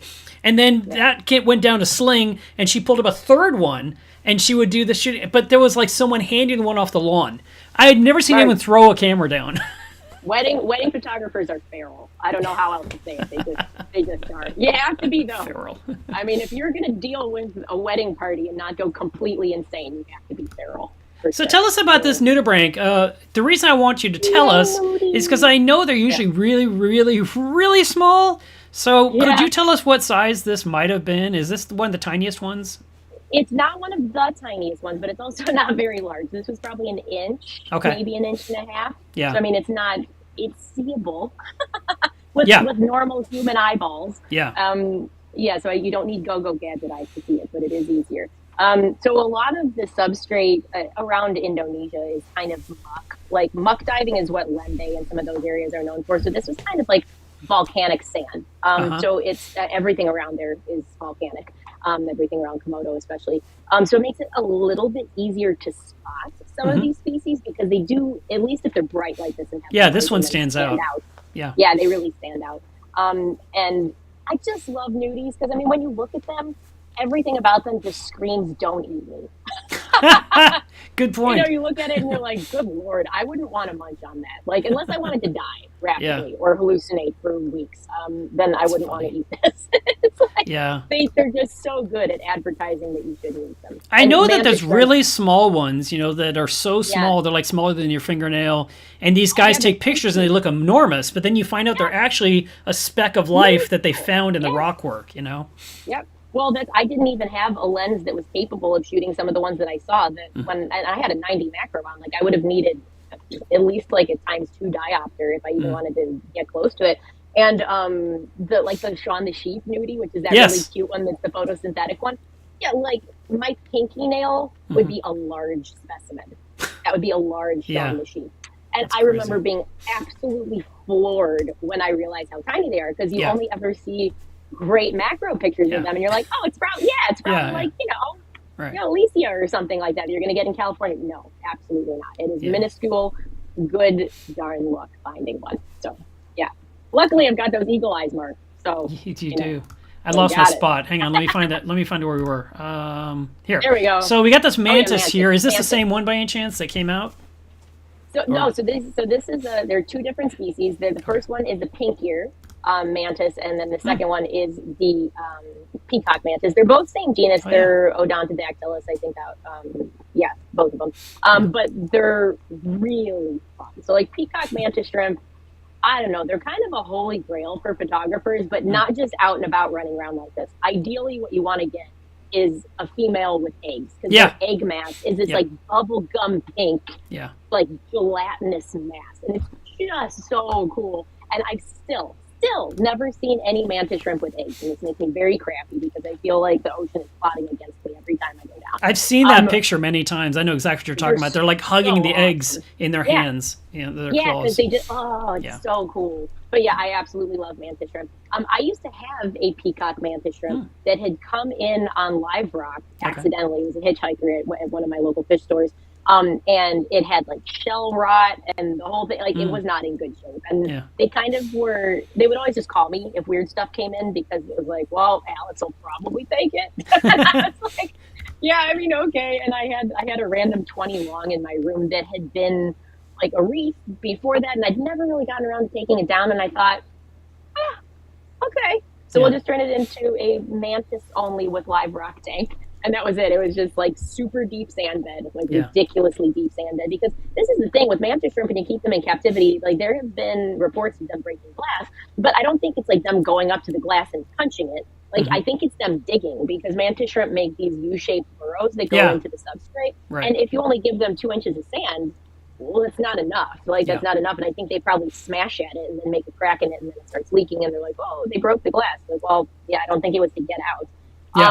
But anyway, that said, I had a peacock mantis shrimp named Russell Crowe for 5 or 6 years, and he got super big, and he was really friendly. Like he would come up to the glass in the morning as soon as he knew I was up, and he would just like run back and forth and watch me and be like, huh, food? And they're very food motivated. So I would drop in like a crab or a snail every 3 or 4 days or something.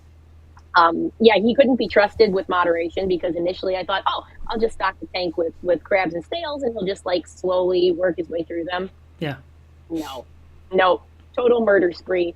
Just went and smashed everything in the tank, and I was like, oh, well, that's not going to work very well. I'm not going to do that again. So I learned. Anyway, they're really cool. Peacock mantis shrimp are amazing. Their eyesight is unbelievable. Super cool. Cuttlefish are always wonderful. It's a broad club cuttlefish. And you see them all over the reef, but their color changes so rapidly that they go from being visible to invisible in like a split second. They have some of the most incredible capacity for camouflage of anything on the planet, either topside or underwater. And their skin is covered in little chromatophores, these little color changing cells that allows them to just change. So I always think they're really large, but most of them are pretty small, right? What's the largest typical one in the species? The biggest species is the Australian giant cuttlefish, which you can go see in South Australia in Whyalla, and they're a meter, I think, so 3 feet. Okay. 3-foot cuttlefish. That would be what I expect them all to be. I'm not expecting them to be 2 inches, or whatever these things are. Most of these are 6 inches or less. Like, they're really small. It's shocking.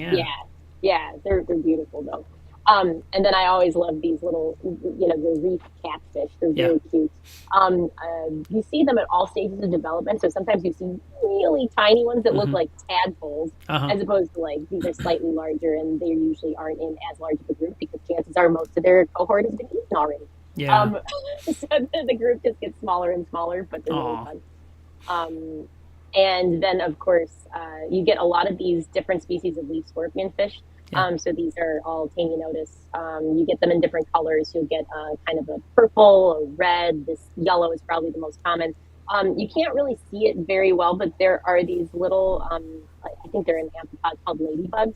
And there are these little brown spots on his face and some on his tail. And they're actually ladybugs living on the algae that's growing on the fish. It's like, so the fish is its own little ecosystem of critters, and it's so cool. And they hardly move, like they pretty much just sit there. Their whole deal in life is just blending in with the background. Right. And I mean, if you're not looking for them, you're not going to notice at all. It just looks like a thing. This fish is supposed to look like algae, basically. That way, it does. It can eat the prey it's trying to capture. Yeah, exactly. And I mean, some species, like you'll get it's a different kind, but related, that just kind of sway back and forth in the sand, and they just look like a leaf. So those like the leaf scorpion fish will back and forth, and they just disappear. It's amazing. Lionfish, of course. I just love them. I think they're so beautiful, and it's so nice to see them in the habitat that they belong in. Yes, where they belong, right? Yeah. Murdering all the fish that I don't want them to. It makes me sad. This is an ornate ghost pipefish. This is a juvenile. You can see that it's still got a little bit of that transparent characteristic to it, which is when they're young, they're completely transparent with just a very minimal amount of spots, which is the case for most reef fish when they're young. And you'll see it's kind of trying to blend in with the hydroids around it. You'll almost always see them camouflaged with something that looks like them. So you'll see them in crinoids or soft corals or hydroids most frequently, because they just blend and they just kind of move with the current, and they're really beautiful. There are 5 species of ghost pipefish, and like I said, this is the ornate. But some of the other ones are even more incredible in terms of their camouflage, like the Halimeda ghost pipefish might be the most impressive, because it looks like a piece of Halimeda. Like, and if it's swimming alongside it, you're not telling the difference. I mean, you just think, wow, that's incredible. So yeah, I love seeing them. Let me take you off the screen here because it's so pretty. Yeah. I was going to say, please get rid of my face. You do not want to mar that scene with my face. Just the light is ridiculous. Like, it's just an absolute explosion of fish. If I had to name this photo, I definitely call it confetti. Yeah. It was fish confetti absolutely everywhere. And I was like, I don't even know where to focus. I don't think my camera knew where to focus. I was like, I don't know. This is all a focus point. I'm like, agreed. It is all a focus point. And you've got, I mean, so the big thing is a sea fan, right? The reddish with the white polyps. Yeah. And then at the top, that's those crinoids, those basket starfish that are closed up, right? Yeah, it's a big crinoid. Yeah, those open up at night. Oh, and there's more that's sea fan or gorgonian in the background there too, on the right. Yep, there's that in the background, and then I think there's an acro on the top, and then the softies on the left, and then when you get underneath that, it's a big black coral bush. Oh, I thought that was a sponge. Okay, wow. No, so that whole orange part on the bottom, that is just like a chunk of black coral. And this was not even that deep. This was only in like 60 feet of water. And normally you don't start to see those. Well, 60 feet is about the upper limit of where you start to see the big, it's gorgeous. Black coral trees. But yeah, they're just beautiful. You take such nice pictures. I'm so glad you shared those on our channel. You know, it's so pretty. Well, I get to see nice things, so I'm glad I can share them with everybody. But I mean, there are loads of damsel species and chromis that are just, I mean, they're not exciting fish on their own, but when you see them in these large schools, especially if you get a video of these, I do have video, but it just didn't turn out as pretty as I wanted to. It just didn't quite capture it. There's, like, I always say dynamic with reefs, but they really are so dynamic, and it's fun to watch. And they're really sensitive to your breathing underwater. So like every time you breathe out, all the bubbles startle them and they all dart back into the safety of their coral head. And then you've got like 10 to 15 seconds where you're just kind of not really breathing, and they all come out and they're like, oh, the coast is clear. And then you breathe again and they're like, ah! So it's just funny. And I think you'd have to spend a lot of time around a coral's head for them to get used to it. But it's nice. But yeah, it just gives you an idea for the density of the coral here. Like, I didn't have to look for dense patches of coral. It was just everything. It was just thick. And it makes me think about like what coral war must be going on every night with everybody's sweeper tentacles trying to kill whatever is next to it. And you're like, I can't even imagine how much coral death there is from the other corals, because they're just growing on top of each other. It's like this insane. Because everyone wants space. Web of life. Yeah, everybody needs space, and pretty impressive. But like the shallows are always some of the nicest places to be. This was only like 20 feet of water, just like kind of skimming along the top of this reef. There's just sea fans everywhere, and tubastria, and just more soft. Yeah, I saw the tubastria on the right, on the left there. Yeah, I saw those. Yeah, those, of course, are going to all open up and be bright orange at night, or yellow orange. Exactly. Oh, yeah, they're just going to be stunning. I know. I always wanted. That's the tough part about Indo, particularly Komodo, is the current is brutal and it pops up like really fast. So if you're doing a night dive on a reef like this, and all of a sudden it goes from slack tide to like a 3 or 4 knot current, you're going to get swept out real fast. And like at night, it's not going to be easy to find you. So they do tend to not really want. Hey, if I have my lights, you'll find me. Evening. We just need to bring you with us. It'll be fine. Just follow that bright light. He went that way. Just follow that sun under there. No It's problem. Absolutely crazy how big the circle of light was. I wish someone had taken a picture above of me in the water. That'd been hilarious. Well, when I do my video stuff, instead of my photos, I use big blue lights, and they're 1,100 lumens. And I use 2 1,100 lumen lights and then a spot. So, I mean, if I go down there with all of those on, oh my There's God, a halo. You'll be blinded. I just blind everything. I'm like, oh, I'm so sorry. I think this is where I was. Yeah, Yeah, look how pretty yes, this that's is. very That nice. actually looks like a starfish arm coming down on the Doesn't right. it? I know, Yeah. and it's sponges. Like the Wow. sponge diversity there is wonderful. And it was just Yeah. this little reef bommy that was covered in sponges and softies and just the pulsing xenia all around it. And I thought, Oh yeah. this is Wow. beautiful. I mean, Yeah. it's just a halo of xenia just all around the whole thing. I was like, wow, Yeah. what a, Wow. That's neat. it's I just like so it. nice. Yeah, I loved it. All right, this one here, I wanted to zoom in because I hate vertical, but I know, I look know. at this. Vertical's the worst for this kind of stuff, but it's like, oh man, this big double barrel sponge with huge gorgonias coming off the bottom. The whole thing's just lined with fish. There are like soldier fish and groupers and anthias on everything, and every crevice was filled with life. And yeah, that I spent probably 10 minutes taking different angle photos of this one reef bommy because there was just so much life, and it kept changing, and every time you'd shoot, the anthias would move, and they would like make this little halo around the reef in a different way, and I couldn't stop shooting. I have a problem, but I guess it's a good problem to have. At least we don't have the limitations of a roll of film anymore. You can just indefinitely shoot down there, which is not the worst thing in the world. So, yeah, that was a really, really I nice had to run away from experience. you. Sorry, I like. somebody was I at the know, I door heard and Jack dog, was and losing I her was like, mind. oh dear, you have to run off. So I want to zoom in and just Yeah. show this because I want to See what show all we this can barrel see. sponge. Look at this thing. Yeah, and it's big. I mean, this barrel sponge was like, bigger than what my arms can show you. It's Well, then I got to show you. Hang on.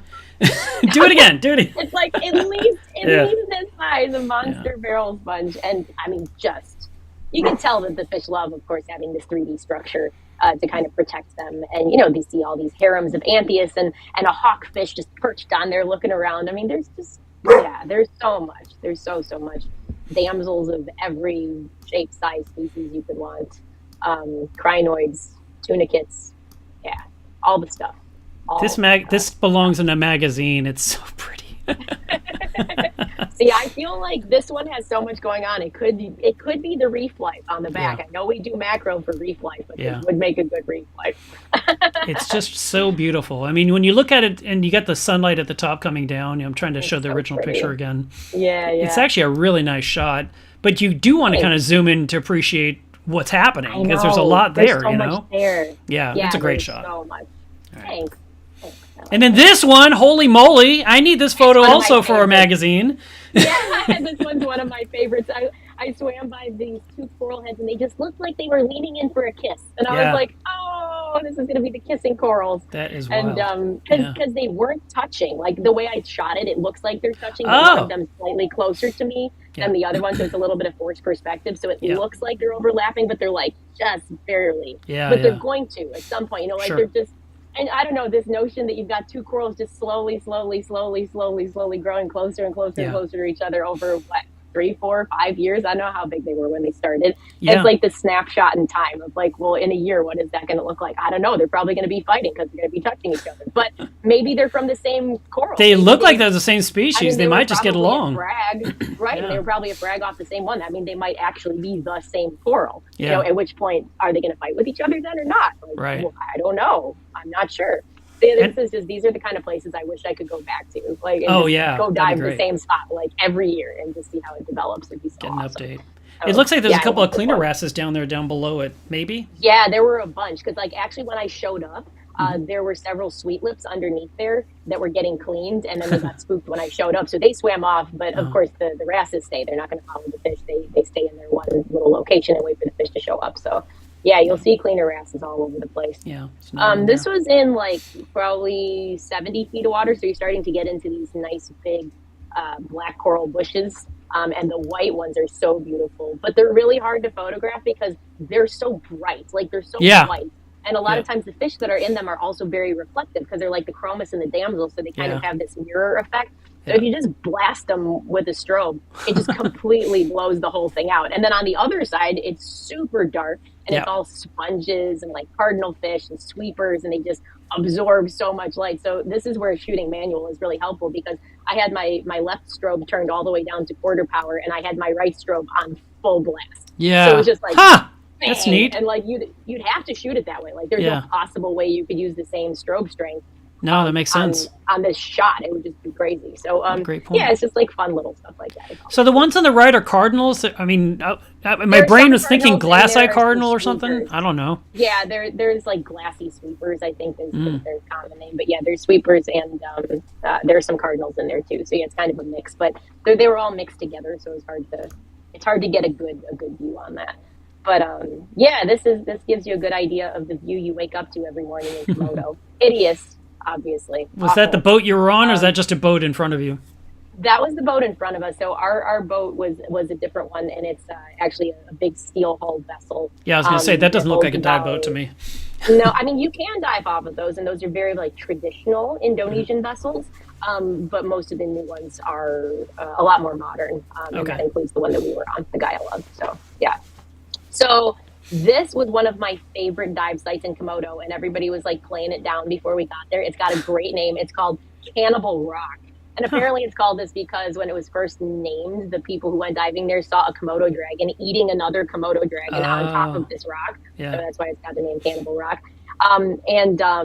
It was an epic dive site. So as you can see, the water looks totally different. Like it's kind of this murky aqua, like teal color, not clear like the rest of it, but it's also inside of a bay, which makes sense. So you're not going to have as much water flow, blah, blah, makes sense.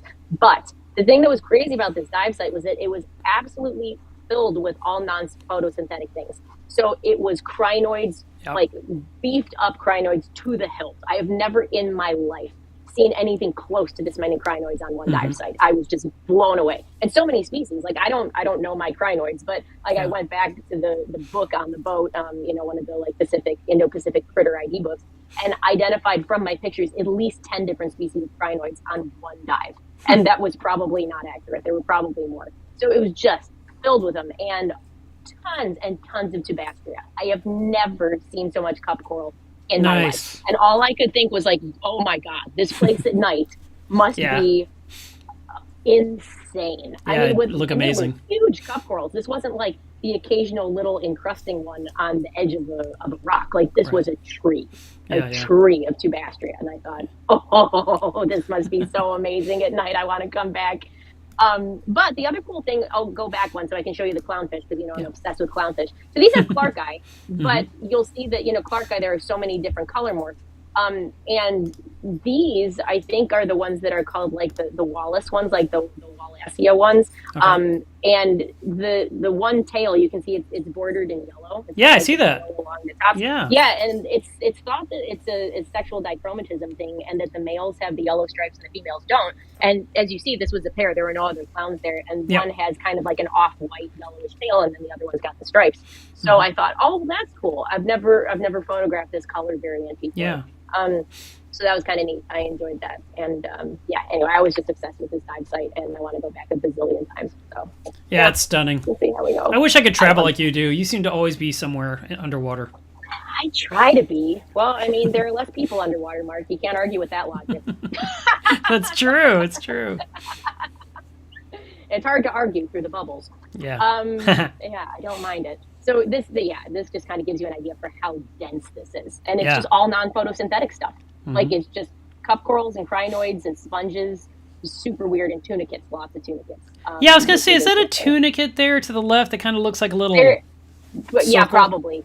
That and that little bubble one, like the green. Exactly. That it's a tunicate, and it's a colonial one, and I've seen colonial tunicates a lot of times before, but they're not usually on a stalk. So this actually looked like a little tree, like it had a stalk and then this little poof of tunicates on the top, and I thought, oh, that's so cool. cute. Never seen those before. Yeah, so, that'd have been a good macro shot.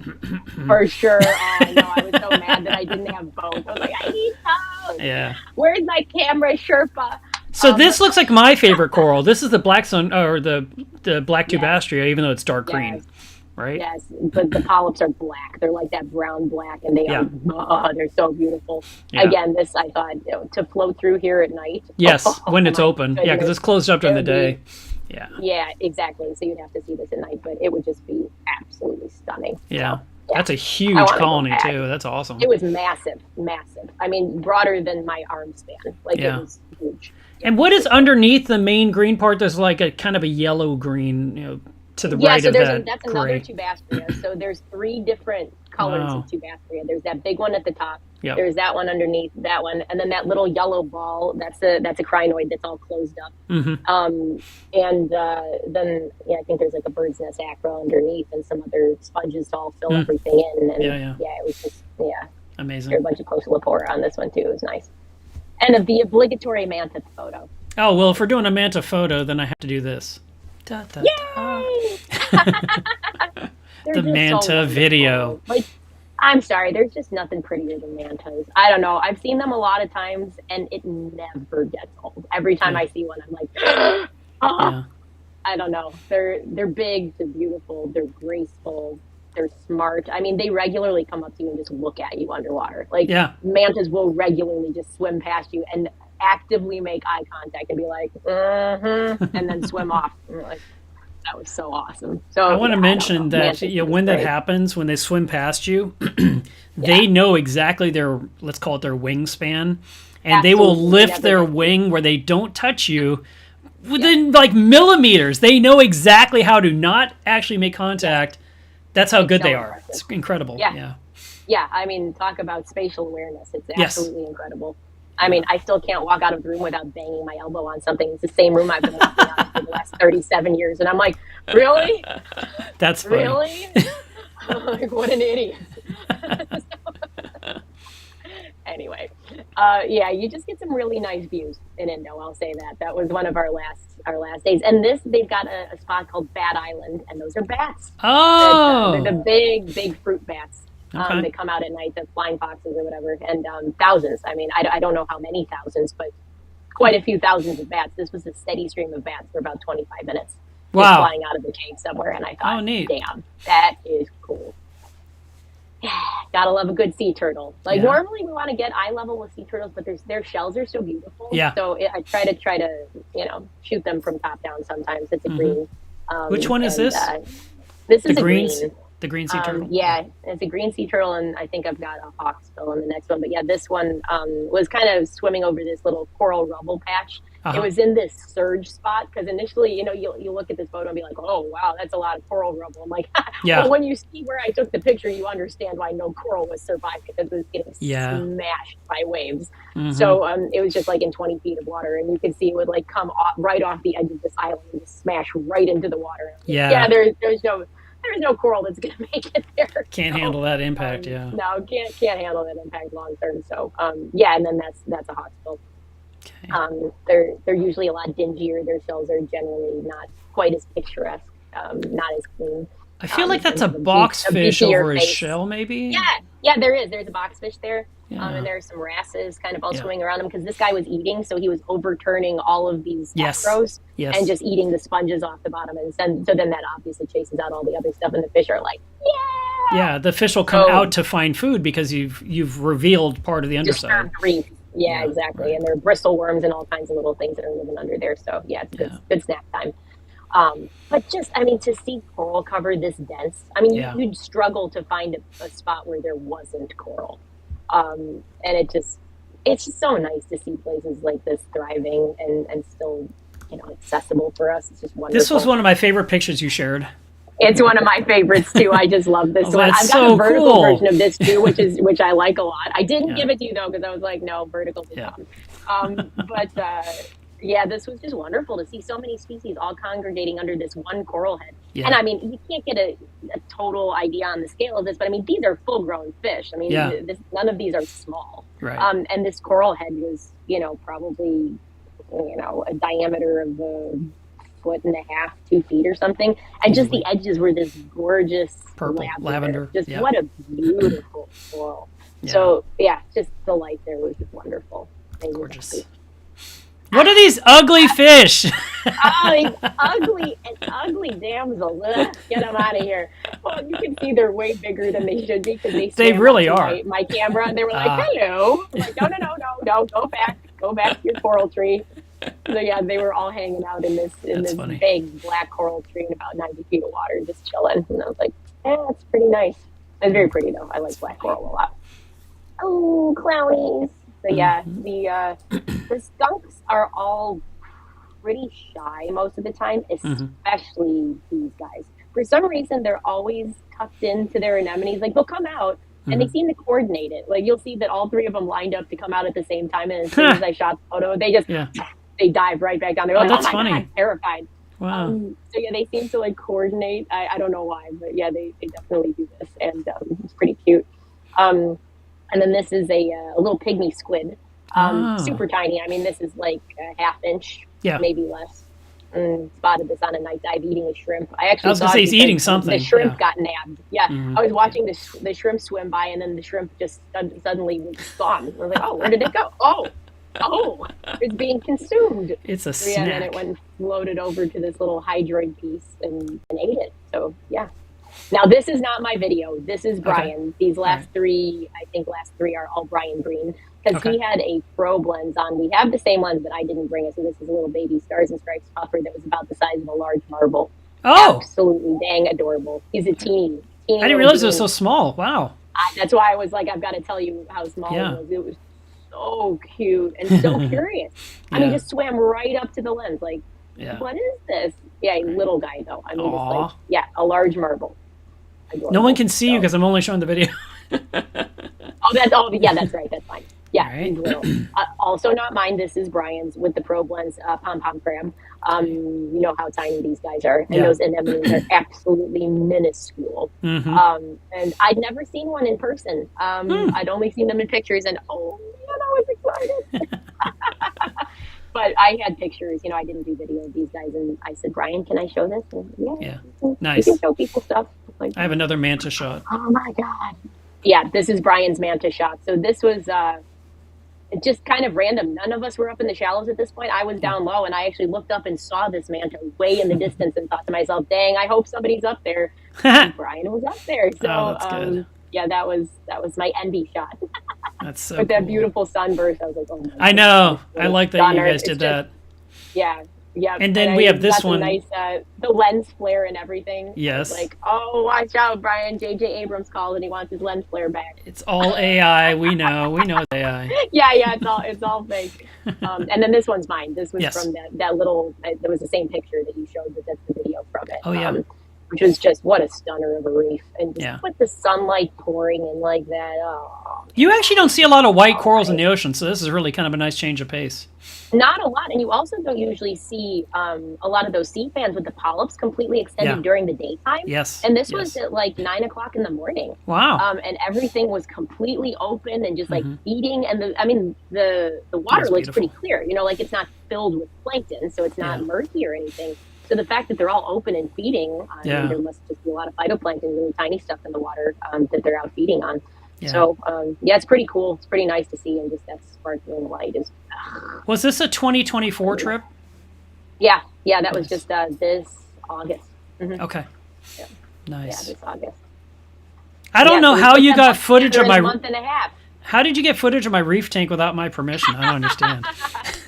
I'm sneaky, Mark. Very sneaky. I'm very small. I love all that. I love all that. All right. So that's it. You know, we covered everything. I've used up all the slides. We did it.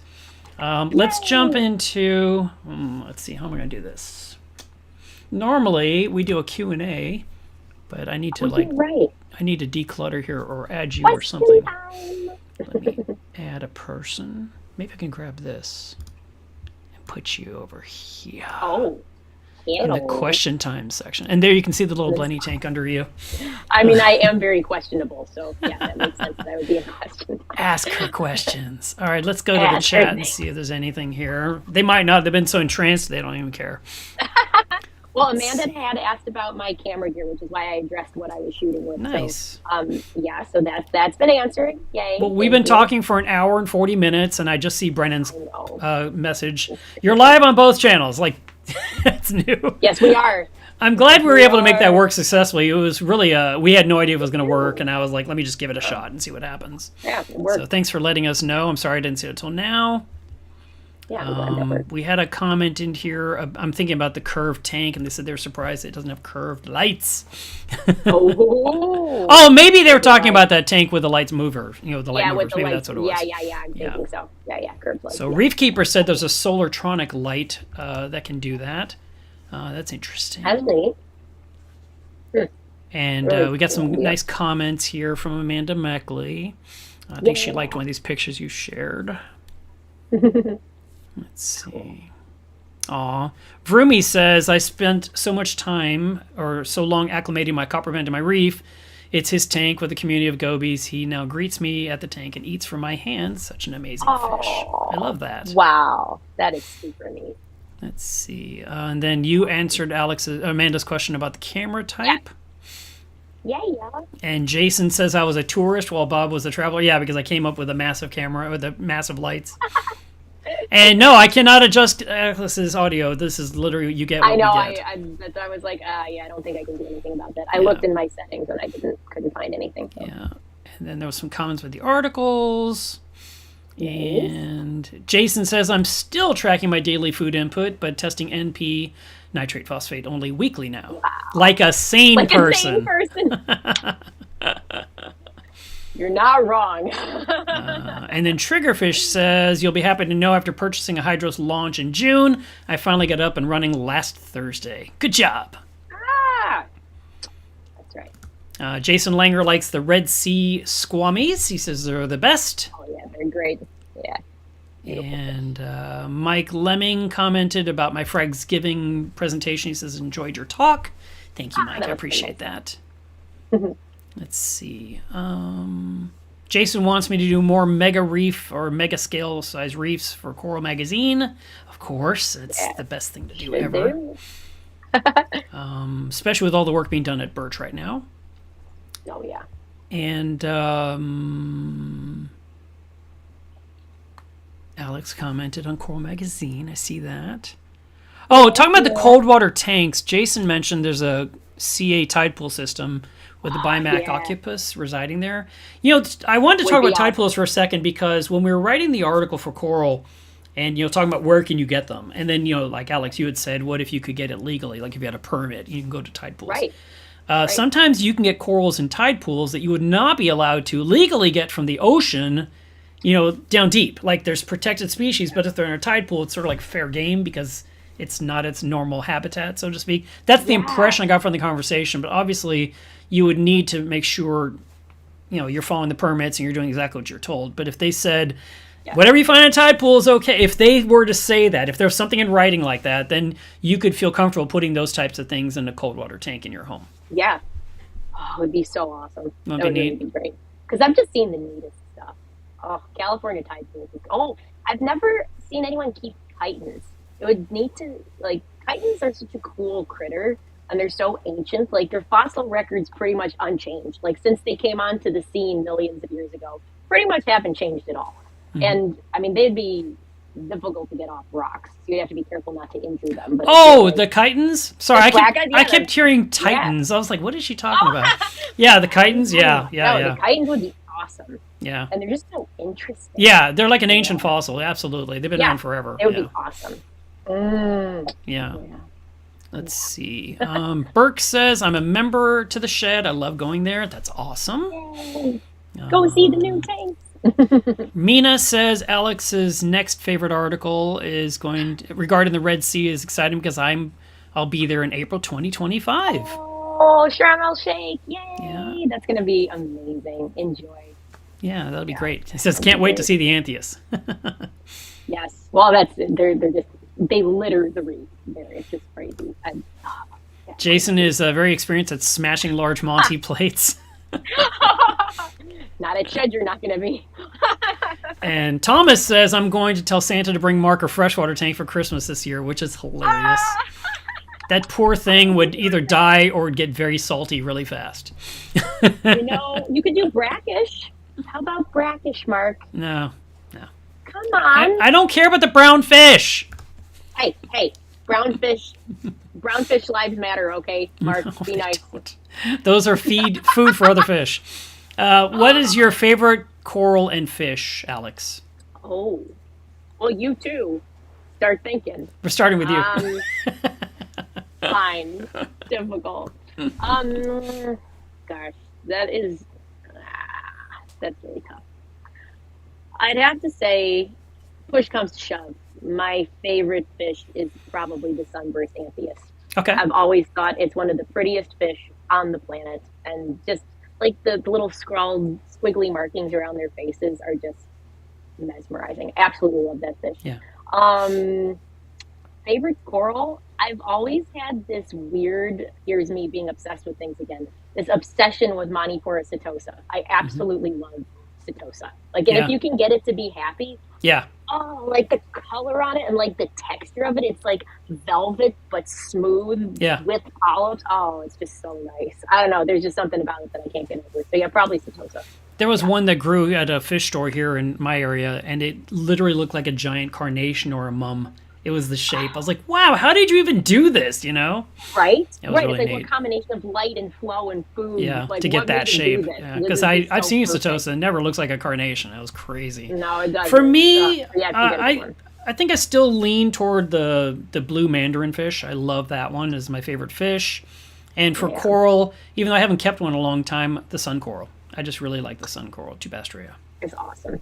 Yeah. Tubastrea. Yeah, right. It's got that extra A in Too there many just so you vowels. can't say it out I know, loud. you're looking, you're like, why? Why am I I being know. so difficult? Yeah.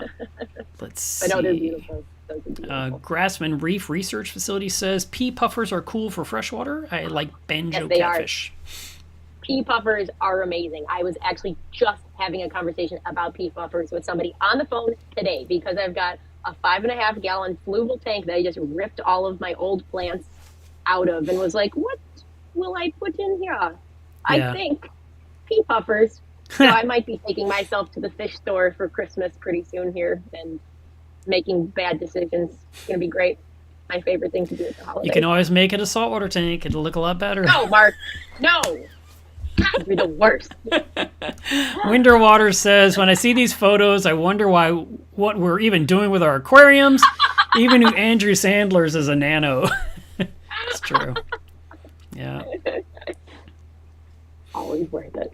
I don't know what this question is. Is it a general A&Q or about the photography and specific? I don't understand it. Can you guess Could what be that might be? Yeah. I Yeah. don't know. You- Maybe they're you can ask asking questions what about cameras whatever to you use for want. photography. I don't know. Yeah, Try again. maybe. Ask us again. Yeah. Tell us more things. Randy recommends a Coral Magazine dive trip. I love that idea. I highly recommend this. And once again, you can fund that if you only subscribe to the magazine. Yeah, we do need you guys to subscribe to the magazine if we want to do a dive trip because it's going And to take I a mean, lot of if- subscribers to get us on a trip around the world. And even better, advertisers. You see, Yes. there are myriad options to support a dive trip from Coral. really is. You know, you Yeah. just got to throw money at us somehow. It's fine. Reef Keeper wants to know Alex's favorite dive spot to date. Oh gosh, that's a hard one.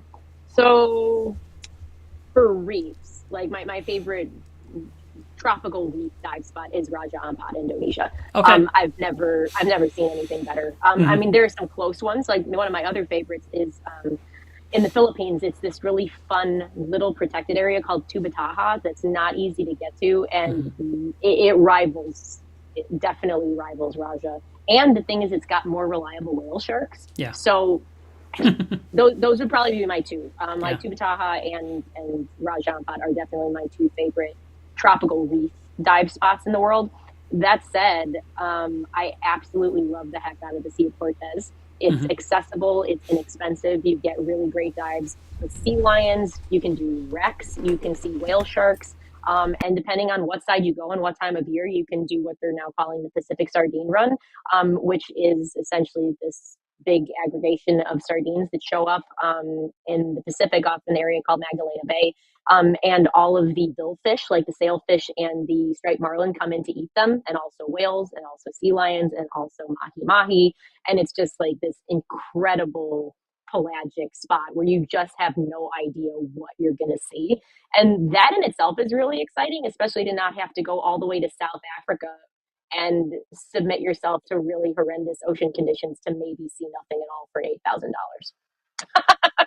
So, yeah, Pacific side can be a little bit better for that. So they're basically just like great dive sites. And then I do cold water stuff too. So like when I was diving in the Arctic, that was really exciting. And I'm planning to go do that again when I'm there in June. Hopefully get some extra cold water dives in. So Do you carry this with you at all times? Your advanced open water?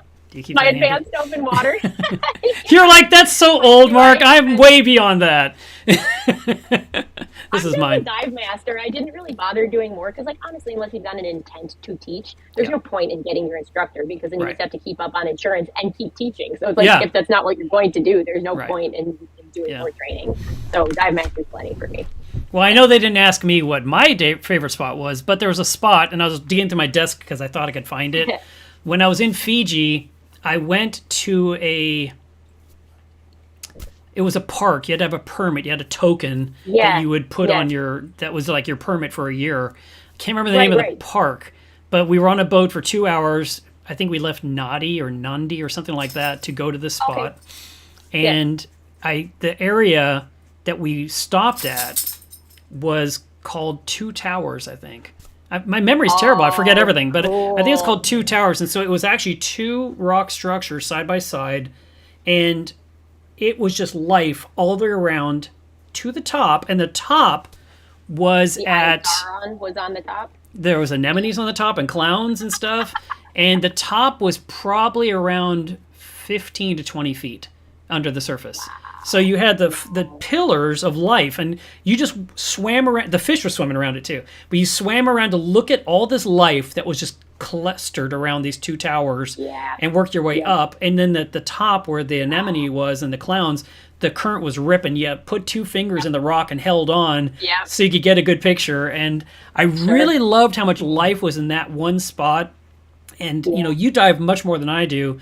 But I see videos on National Geographic, or I see photos, and there's all these fish. But when I go diving, I don't see all these fish. I see some fish. And that spot was like Disneyland. It was like confetti of fish. And I was like, this is what I expect to see in the entire ocean, but I don't come across that. I only see it occasionally on certain spots. Yeah, I don't see it everywhere, that's for sure. That's one of the reasons that Indo is just one of my favorite parts of the world to dive in. And well, just the Coral Triangle in general, because it really is like that in a lot of places. And I mean, I haven't been diving in PNG yet, but Papua New Guinea is supposed to be ridiculous. Maybe you'll see some lightning maroons. That would be neat to see one in the wild. I know. I would be so excited. I think I'm trying to think where I've seen them before. Philippines, somewhere I've seen. Maroons, not lightning. But something like similar where you're starting to get the break in the lines. Pattern. Like it's that's not lightning maroon level, but you can see where they're starting to break, and you think, okay, this is like the precursor to the lightning. So it's cool to see. Amanda says, I'm going to have to show Chris the dive videos. Wow! All the Indonesian corals I've seen, I can't believe I haven't been diving there yet. I think I would be taking up a storm, or kicking up a storm underwater. Well, you get really excited. I mean, like, it's honestly really wonderful. And the thing is, a lot of these dive destinations, especially in Indo and particularly Komodo, they're very heavy current, and that's why the corals are so happy. Granted, you're trying to dive at slack tide when there's but you don't also want to dive with no current because then nothing's out. So it's this finding this happy medium of like enough current where the critters are out, but not so much current that it's going to rip the mask off your face. Yes. Oh, that has happened. I've had that happen. It's like, whoa, come back.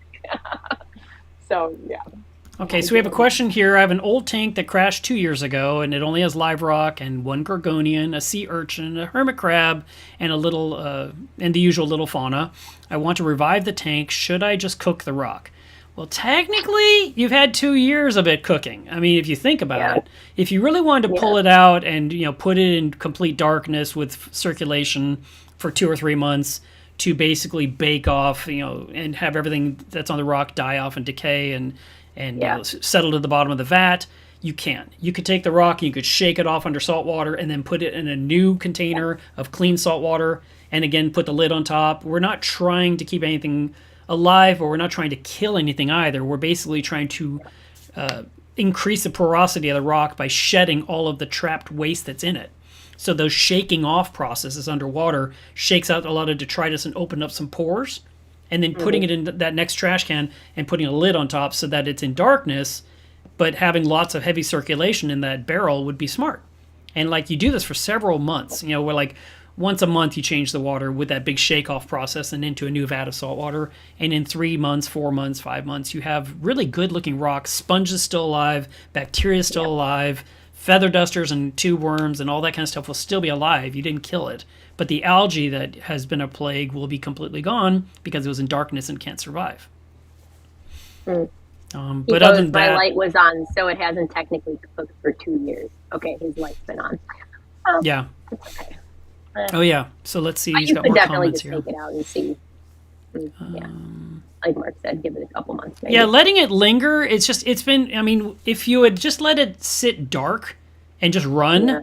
And not fed it heavily because there was so little life in there, it probably would have cleaned itself up just sitting there, idling. But, you know, the little bits of life you have, like you mentioned a gorgonian, that probably needs light. So you could actually really you could export a lot of the rock from the tank and leave the last bits of life in there and let the tank run with some lights each day. And you could feed, you could add a couple of fish. But you definitely are going to want that rock back in the tank, but it's going to take a few months to really get it properly cleaned up. And that's me doing it the old-fashioned in a vat in darkness method. I love that method of cooking rock. I'm just not a big fan of take it, put it in bleach, and then take it from bleach, put it in acid, then take it from acid, put it in RO water, then now add prime to dechlorinate, and now put in a bunch of white rocks in my tank. I don't like that. But if I can take rock, I've done that. I've taken rock and just had it sitting in a trash can for months and years. And when I set up my 400 gallon, I just reached in there and pulled out beautiful pieces of rock covered in yellow sponge, put it in my tank, got the next piece, and I was just walking them in, and I used up all the rock I had in my possession. And then I felt a little bad. I didn't have any backup rock anymore. But I ended up having all the rock I needed for my tank. I didn't have to go buy any, which was really, really nice. That's great. Yeah, that's a good option. Yes, Jason, I said the blue mandarin because I want to say the psychedelic mandarin. And for some weird reason, the psychedelic mandarin is the target mandarin, and the blue mandarin is not psychedelic when it looks psychedelic with a paisley pattern. I don't understand that. And this is something Caitlin was like, you got it wrong. Is a little bit peculiar. She says, you're wrong. And I'm like, no, I'm not. And she's like, you're wrong. And I was like, no, I'm not wrong. And so I've been mad about that ever since she told me. But yeah, I know Spock is a great fish, but my favorite fish is the mandarin. Are you even allowed? Jeez, Mark. All right, what else are we going to do? Let's see. Okay. Randy says, I've been a subscriber for 3 years. Thank you. And says, Mark, you and Alex are doing great things with it. Well, I appreciate that. We're part of a team. We are in a team that is made up of basically all together about 10 people. And I think 70% of the staff are female. So it's kind of an interesting side point that a lot of people don't know. And I love working with all the women. It's great. Well, good, Mark. Thanks for tolerating us all. All right. That's all the... Whatever. I think that's it. That's all the questions for today. All right. Well, let's jump to this one. We got one more slide, then Alex gets to have her day back. So I'm going to leave you up here. I'm going to shrink you a little smaller because you're covering up Caitlin's phrase here. Water tests save lives, and we want to remind you that today is Water Test Saturday. So if you haven't tested your water this week, please do. Check your alkalinity, your calcium, your magnesium, nitrate, phosphate, salinity, temperature, pH. These are the 8 basic numbers we want to look at week after week. If you haven't done it in a while, possibly an ICP test might be something good to give you some extra information about the potassium level in your tank or the iodine level, strontium, molybdenum. These are all things that you might have in bottles and you're pouring in, but you don't know if you're putting in too much or too little of. And so getting that extra test shipped off would be smart. I always ship my water samples on Monday for a Tuesday delay. I mean, for Tuesday results because I ship overnight. And I just like to know. I don't want to mail it and wait a week later. I just want to, send it and get it done. But if you're staying on top of testing, you will avert disaster in your tank.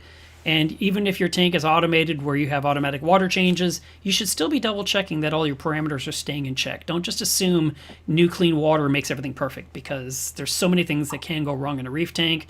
And we want to outwit Murphy's Law as much as possible because it just takes seconds to make a correction, and it takes months to fix a disaster. So we want to avoid that. So I want to remind you, if you need anything for your aquarium, and I happen to sell it on melevsreef.com, please do buy it because you're helping support me in this channel. Please support Alex, myself, and the rest of the team at Coral Magazine by subscribing to Coral if you haven't yet. This is the best magazine you can buy in the United States at this point. And we highly recommend that you be a subscriber. The more subscribers, the better. Tell your friends if they're not. I mean, I'm going to keep saying that forever because I just want a monster number of subscribers. That's just me. And I just feel like everyone can benefit from getting this magazine. It only comes out every 2 months, so you have plenty of time to read it. It's not like you're... Back in the day, you know, people got magazine subscriptions and you get 6-8 magazines a month and you didn't read half of them. But this one, I mean, when you get this, it's a book. You know, it's a thick book, nice page, nice print. It's beautiful. Alex does these really nice magazine review on coralmagazine.com or on the Coral Magazine YouTube channel. YouTube. Yeah. And so you can actually get like a preview of all the different parts of each issue, which is really nice. She does some interviews from time to time on that channel as well. So if you're not a subscriber to the Coral channel on YouTube, you should be there too. Guys, Alex, thank you so much for coming on the show. That was so nice of you. I know it was way longer than you expected. Honestly, it was longer than you said, but it wasn't longer than I expected. Yeah. Oh, there you go. There you go. Well, once you sent me the pictures, like, oh, we're going to be on a while. I just knew it. But no, that was great, and I really appreciate it. I thought that was a really fantastic show. So. Yeah. Oh, all right, question. guys. Is Coral Magazine available for shipping to the EU? Yes, we can ship. Yeah, it just costs more for shipping. That's all. International. Yeah, that's it. The magazine's the same price, but you know, shipping is. Yes. So. And it also it takes longer to get there. There's the German. Yeah, and then there's also the German edition. In case you want to read it in German, you can always get Coralic. Yeah. There's that. But it won't be the same content. No, it won't be the same. There might be some overlap, but it's not going to be the same. Yeah. All right, guys. Well, I hope you have a great weekend. And today's the 14th. Yeah, I will see you again next weekend. Alex, I won't see you again next weekend. But thank you again. Not, no. I really appreciate it. And of course. That's it, guys. I'm just going to end both channels hopefully at the same time. We'll see what happens. Bye, guys.